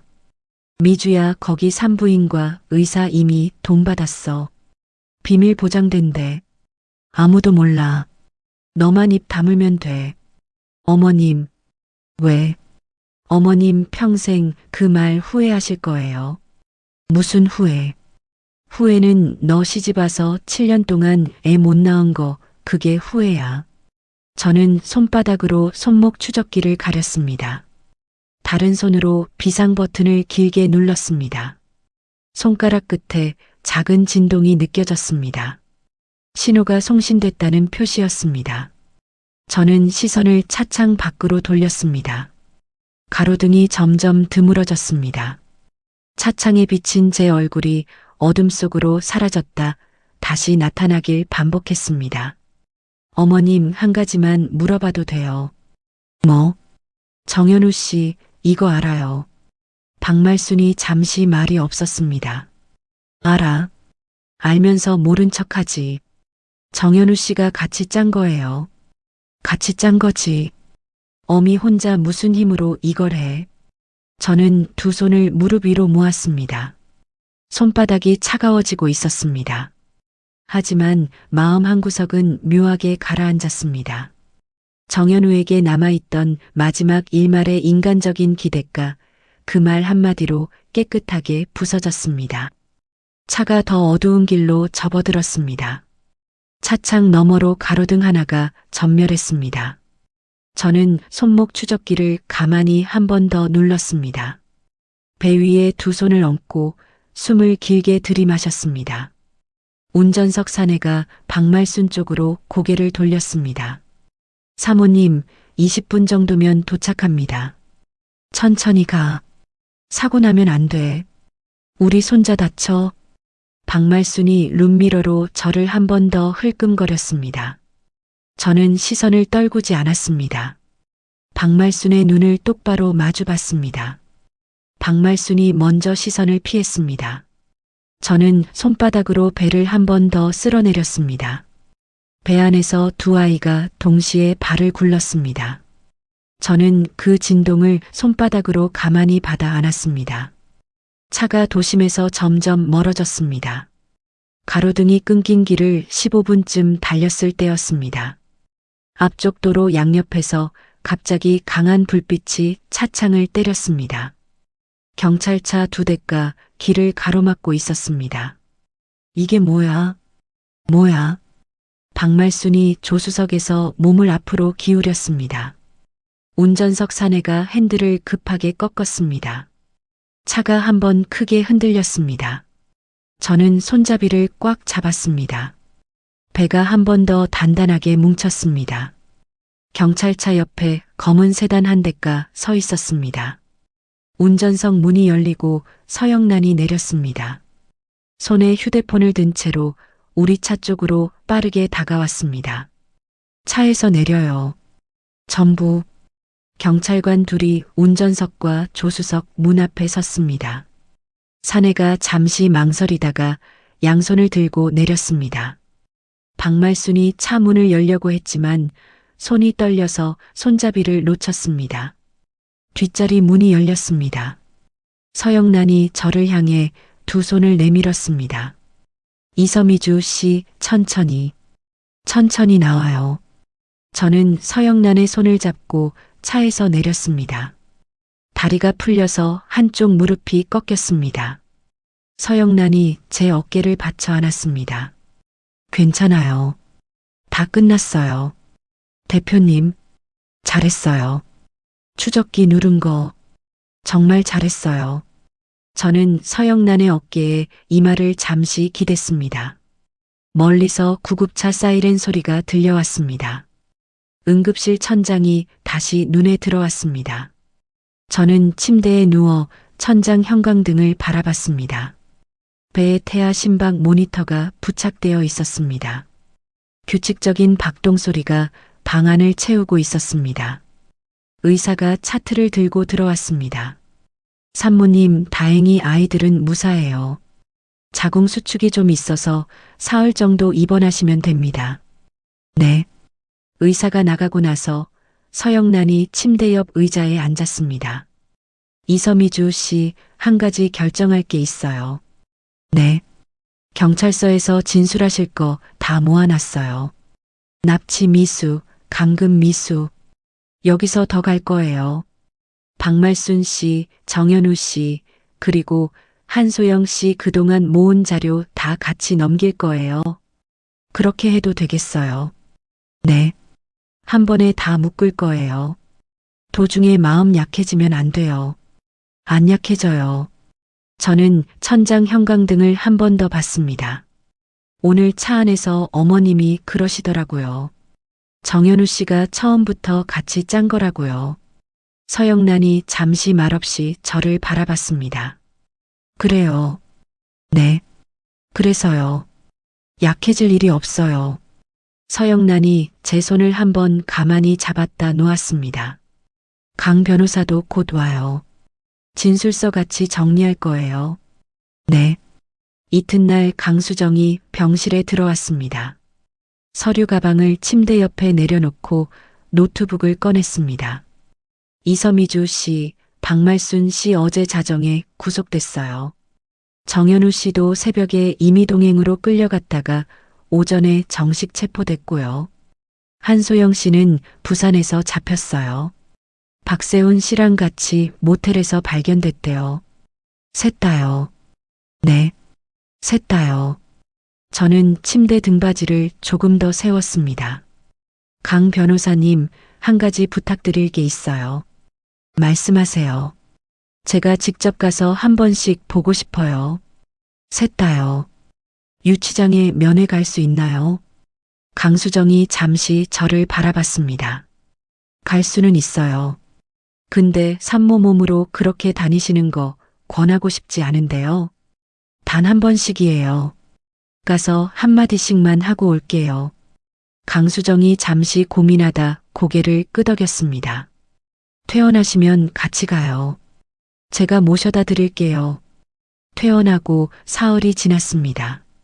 저는 강수정과 함께 경찰서 유치장 면회실로 향했습니다. 유리병 너머로 박말순이 앉아 있었습니다. 하루 만에 10년은 늙은 얼굴이었습니다. 머리가 산발이었습니다. 저를 보자마자 유리벽에 손을 댔습니다. 미주야. 박말순이 갈라진 목소리로 저를 불렀습니다. 어머님, 미주야 어미가 잘못했다. 어미가 잠깐 미쳤었다. 한 번만 봐줘. 미주야. 어머님. 저는 의자를 끌어다 박말순 정면에 앉았습니다. 어머님, 제가 그날 가방 안에 뭘 들고 있었는지 아세요? 뭐? 일란성 쌍둥이 아들 진단서요. 그날 아침에 받은 거요. 어머님이 제 뺨을 때리시던 그 순간 어머님이 그렇게 원하시던 손자가 어머님 코앞에 있었어요. 박말순의 입술이 떨렸습니다. 미주야. 어머님이 그날 한마디만 다르게 하셨어도 결과가 달랐을 거예요. 그런데 어머님은 제 뺨을 때리셨어요. 한소영이를 새 며느리라고 부르셨어요. 정현우 씨한테 도장 찍으라고 시키셨어요. 저는 의자에서 일어났습니다. 어머님, 어머님이 평생 원하시던 손자는 이제 영원히 못 보세요. 그게 어머님이 받으실 벌이에요. 미주야. 미주야. 박말순이 유리벽을 두드렸습니다. 저는 돌아서서 면회실 문을 나왔습니다. 옆 면회실에 정현우가 앉아 있었습니다. 저를 보자마자 고개를 떨궜습니다. 미주야. 정현우 씨. 미주야 내가. 정현우 씨, 어머님이 다 자백하셨어요. 정현우 씨가 처음부터 같이 짠 거라고요. 정현우가 고개를 번쩍 들었습니다. 미주야, 그건 어머니가. 정현우 씨, 그날 응급실에서 자기한테 전화했던 거 기억나? 정현우의 얼굴이 무너졌습니다. 자기 그날 한소영이 옆에 있다고 못 온다고 했지. 자기 아이들이 그 안에 있는 줄도 모르고 알 자격도 없었던 사람이지만. 미주야. 정현우 씨 묻고 싶은 게 한 가지 있어. 자기 연애 시절에 봉사 동아리에서 박스 들어줬던 거. 그게 진심이었어. 아니면 처음부터 다 연기였어. 정현우가 양손에 얼굴을 묻었습니다. 어깨가 들썩였습니다. 한참을 그러다 갈라진 목소리로 말했습니다. 진심이었어. 처음에는 진심이었어. 그래. 저는 한 박자 쉬었습니다. 그러면 더 슬프네. 진심을 자기 손으로 죽인 거잖아. 정현우가 그 자리에 그대로 무너졌습니다. 저는 자리에서 일어났습니다. 잘 지내. 정현우 씨. 그쪽에서 평생 면회실 문을 나서면서 저는 뒤를 돌아보지 않았습니다. 한소영 면회는 짧았습니다. 언니. 한소영이 저를 보자마자 울먹였습니다. 한소영 씨. 언니 살려주세요. 저 진짜 어머니가 시켜서. 한소영 씨. 저는 의자에 앉지도 않은 채 유리벽 앞에 섰습니다. 한소영 씨, 박세훈 씨한테 매달 100만 원씩 보내셨죠? 시어머니 돈으로요. 어머님 도장본 떠서 강남 건물 빼돌리려고도 하셨고요. 그건 어머님이 시킨 게 아니에요. 한소영 씨가 한 거예요. 한소영이 입을 다물었습니다. 한소영 씨, 임신 못한다는 거 박세훈 씨한테는 말씀하셨어요. 두 분이 그렇게 만나서 아이 한 명 못 가지는 거 박세훈 씨가 알면 어떤 표정 지을지 궁금하네요. 한소영의 얼굴이 새파랗게 질렸습니다. 잘 지내세요. 한소영 씨. 저는 돌아서서 면회실을 나왔습니다. 강수정이 복도에서 기다리고 있었습니다. 끝났어요. 네. 끝났어요. 저는 강수정 옆에서 천천히 복도를 걸었습니다. 유리창 너머로 햇살이 길게 들어오고 있었습니다. 재판은 2달 만에 1심 선고가 났습니다. 박말수는 납치 미수와 사문서 위조 교사로 징역 4년. 정현우는 납치 공모와 사기, 횡령으로 징역 3년. 한소영은 사문서 위조와 사기로 징역 2년 6개월. 박세훈은 공모 혐의로 징역 1년. 재판이 진행되는 동안 정현우는 박말순에게 모든 죄를 떠넘기려 했고 박말순은 그런 정현우를 보며 법정에서 오열했습니다. 저는 방청석에 단 한 번도 가지 않았습니다.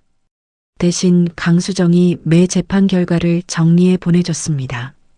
이혼 소송과 위자료 청구도 같이 진행됐습니다. 정현우 명의로 남아있던 부동산 3건이 모두 위자료와 양육비 명목으로 제 명의로 넘어왔습니다. 박말순이 한소영에게 빼앗길 뻔했던 강남 건물도 박말순의 사채 빚을 갚는데 일부 들어가고 남은 부분은 채권자들에게 압류되었습니다. 선고일 오후였습니다. 강수정이 사무실로 전화를 했습니다. 이서미주 씨, 다 끝났어요. 형사 1심, 민사 1심 다요. 다음 달 출산 전에 매듭 짓고 싶다고 하셨던 거 약속 지켰어요. 강 변호사님. 네. 고맙습니다. 평생 못 잊을 거예요. 잘 사세요. 그거면 돼요. 전화를 끊고 저는 사무실 창가에 한참을 서 있었습니다. 저녁 햇살이 통유리창에 가득 들어와 있었습니다. 저는 두 손을 배 위에 가지런히 얹었습니다. 손바닥 아래에서 두 아이가 동시에 발을 굴렀습니다.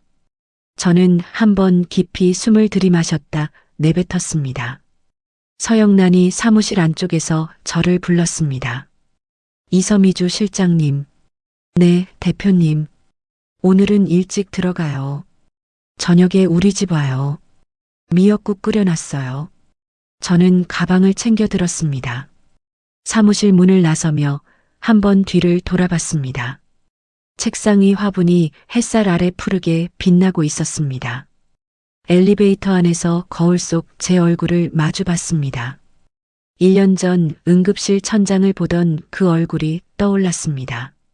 저는 거울 속 제 모습을 향해 한번 고개를 끄덕였습니다. 그리고 한 손으로 배를 받치고 다른 손으로 가방끈을 단단히 쥐었습니다. 재판이 마무리되고 보름이 지난 새벽이었습니다. 저는 새벽 3시에 진통을 느꼈습니다. 침대 머리맡 휴대폰을 더듬어 서영란에게 전화를 걸었습니다. 서영란이 잠긴 목소리로 받았습니다. 미주 씨, 시작됐어요. 네, 대표님. 시간이 빨라요. 내가 갈게. 10분이면 가요. 가방 챙겨놨죠? 네. 현관 앞에 둬놨어요. 전화를 끊고 저는 거실 소파에 앉아 숨을 골랐습니다. 배가 한 번씩 단단하게 뭉칠 때마다 손바닥으로 천천히 쓸어내렸습니다. 서영란의 차가 10분 만에 도착했습니다. 서영란이 현관문을 열고 들어와 가방을 들어 올렸습니다. 갈까요? 네. 분만실 천장이 환했습니다. 저는 의사의 호흡 신호에 맞춰 숨을 내쉬었습니다. 한 번, 두 번, 세 번. 배 안에서 두 생명이 동시에 빠져나오는 느낌이 들었습니다. 첫째 아이의 울음소리가 분만실에 퍼졌습니다. 이어서 둘째 아이의 울음소리가 겹쳐졌습니다. 저는 베개 위로 고개를 떨궜습니다. 눈가에서 뜨거운 것이 흘러 귓속으로 들어갔습니다. 간호사가 첫째 아이를 제 가슴 위에 올려놓았습니다. 작은 얼굴이 발갛게 일그러져 있었습니다. 이어서 둘째 아이를 다른 쪽 가슴 위에 올려놓았습니다. 두 아이가 동시에 작은 입을 오물거렸습니다. 산모님, 축하드려요. 둘 다 건강한 사내 아이예요. 네. 저는 두 아이의 등에 손바닥을 가만히 얹었습니다. 손바닥 아래에서 작은 심장이 동시에 뛰고 있었습니다. 병실로 옮겨지고 1시간쯤 지났을 때 서영란이 들어왔습니다. 손에 꽃다발 하나와 작은 상자 2개를 들고 있었습니다. 미주 씨. 서영란이 침대 옆에 앉았습니다. 저는 서영란의 손을 잡았습니다. 대표님, 잘했어요. 정말 잘했어요. 이름요? 정해놨어요. 뭐예요? 첫째는 이도윤, 둘째는 이도현, 윤이랑 현이요. 제 성을 따랐어요. 좋네요. 윤이랑 현이. 서영란이 두 아이를 차례로 한 번씩 들여다봤습니다. 서영란의 눈가도 붉어져 있었습니다. 새해가 흘렀습니다. 윤희와 현이는 3살이 되었습니다. 거실 한쪽에서 블록을 쌓고 있다가 제가 부르면 동시에 고개를 돌렸습니다. 얼굴이 똑같았습니다. 표정만 조금씩 달랐습니다. 저는 2해 전 마루기획의 공동대표 자리에 올랐습니다. 서영란이 회사 절반의 지분을 제게 양도해 주었습니다. 저는 그 돈을 나중에 갚는 조건으로 매달 일정 금액을 송금했습니다. 회사는 안정적으로 커졌습니다.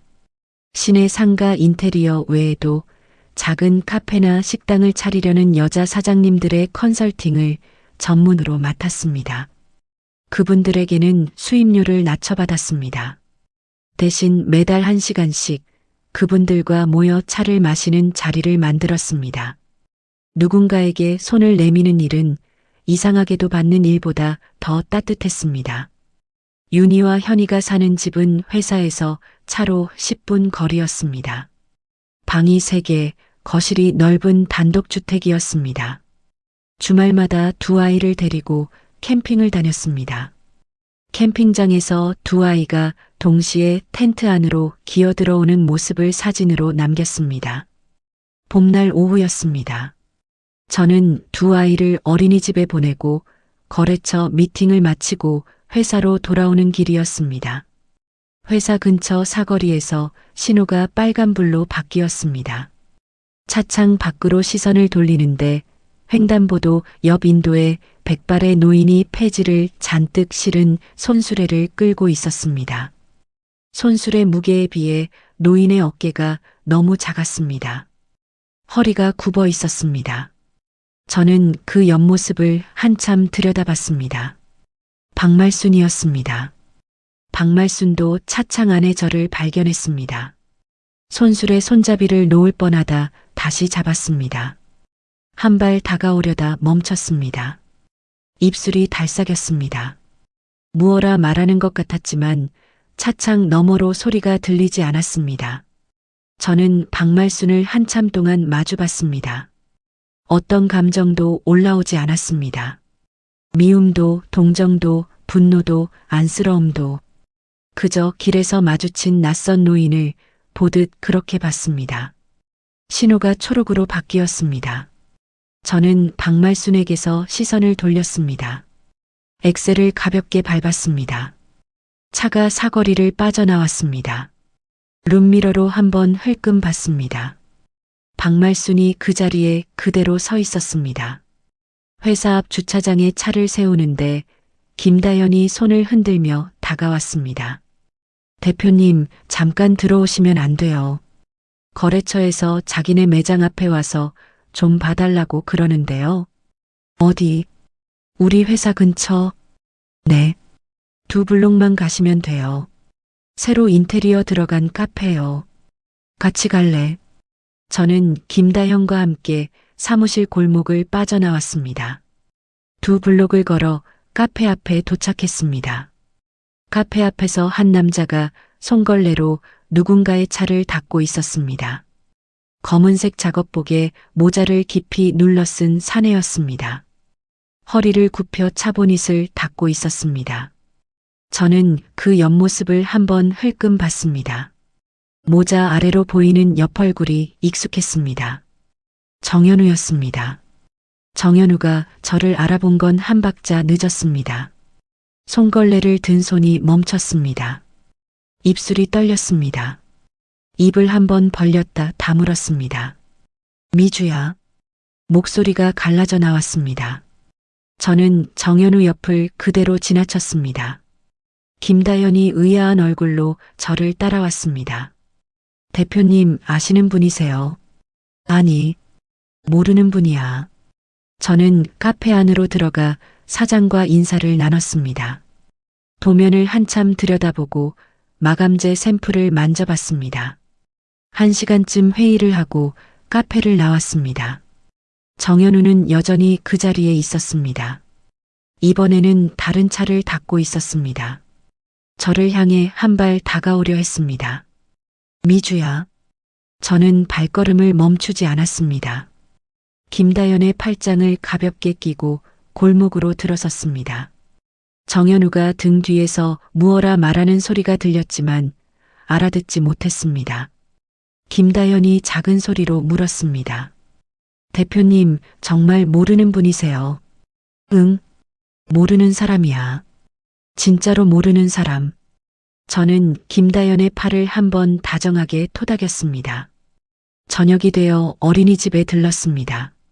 선생님이 2아이를 데리고 나왔습니다. 윤희와 현희가 동시에 저를 보고 2팔을 벌렸습니다. 엄마. 저는 무릎을 굽혀 2아이를 한꺼번에 안았습니다.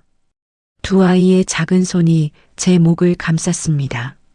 저는 2아이의 머리에 번갈아 입을 맞췄습니다. 오늘 잘 놀았어. 응. 엄마, 나 오늘 그림 그렸어. 엄마, 나는 블록했어. 잘했네. 둘 다 잘했네. 저는 2아이를 한 손에 하나씩 잡고 어린이집을 나섰습니다. 주차장으로 가는 길에 윤희가 제 손을 흔들며 물었습니다. 엄마, 우리 아빠 있어. 저는 발걸음을 잠시 멈췄습니다. 무릎을 굽혀 윤희의 눈높이에 시선을 맞췄습니다. 현희도 옆에서 저를 바라봤습니다. 우리 윤희랑 현희는 엄마랑 윤희, 현희 3명이 가족이야. 엄마는 윤희도 사랑하고 현희도 사랑해. 윤희는 현희를 사랑하고 현희는 윤희를 사랑하고 그게 우리 가족이야. 윤희가 작은 입을 오물거렸습니다. 엄마, 그럼 우리 가족 좋아. 엄마도 좋아. 현희가 옆에서 따라했습니다. 엄마, 나도 좋아. 저는 2아이의 뺨에 번갈아 입을 맞췄습니다. 2아이가 까르륵 웃었습니다. 차에 2아이를 태우고 시동을 걸었습니다. 백미러로 뒷자리 카시트에 앉은 2아이를 한번 봤습니다. 윤희가 현희의 손을 잡고 있었습니다. 현희가 윤희를 보며 웃고 있었습니다. 차창 밖으로 봄날의 햇살이 가득 들어왔습니다. 가로수 잎이 연두빛으로 흔들리고 있었습니다. 저는 운전대에 손을 얹고 잠시 그대로 가만히 있었습니다. 한 손을 옆자리 가방 위에 얹었습니다. 가방 안주머니에는 여전히 작은 봉투 하나가 들어 있었습니다. 3년 전 가장 처음 가지고 다녔던 그 봉투였습니다. 초음파 사진이 든 봉투. 저는 그 봉투를 꺼내 한번 손바닥으로 쓸어보았습니다. 봉투 안에서 작은 사진 한 장이 빠져나왔습니다. 회색 화면 안에 점 2개가 또렷이 박혀 있었습니다. 저는 사진을 다시 봉투에 넣었습니다. 가방 안주머니 깊숙이 밀어 넣었습니다. 뒷자리에서 윤희가 작은 목소리로 노래를 흥얼거리기 시작했습니다. 현이가 옆에서 박자를 맞췄습니다. 저는 그 노랫소리를 들으며 천천히 엑셀을 밟았습니다. 차가 골목을 빠져나와 큰 길로 들어섰습니다.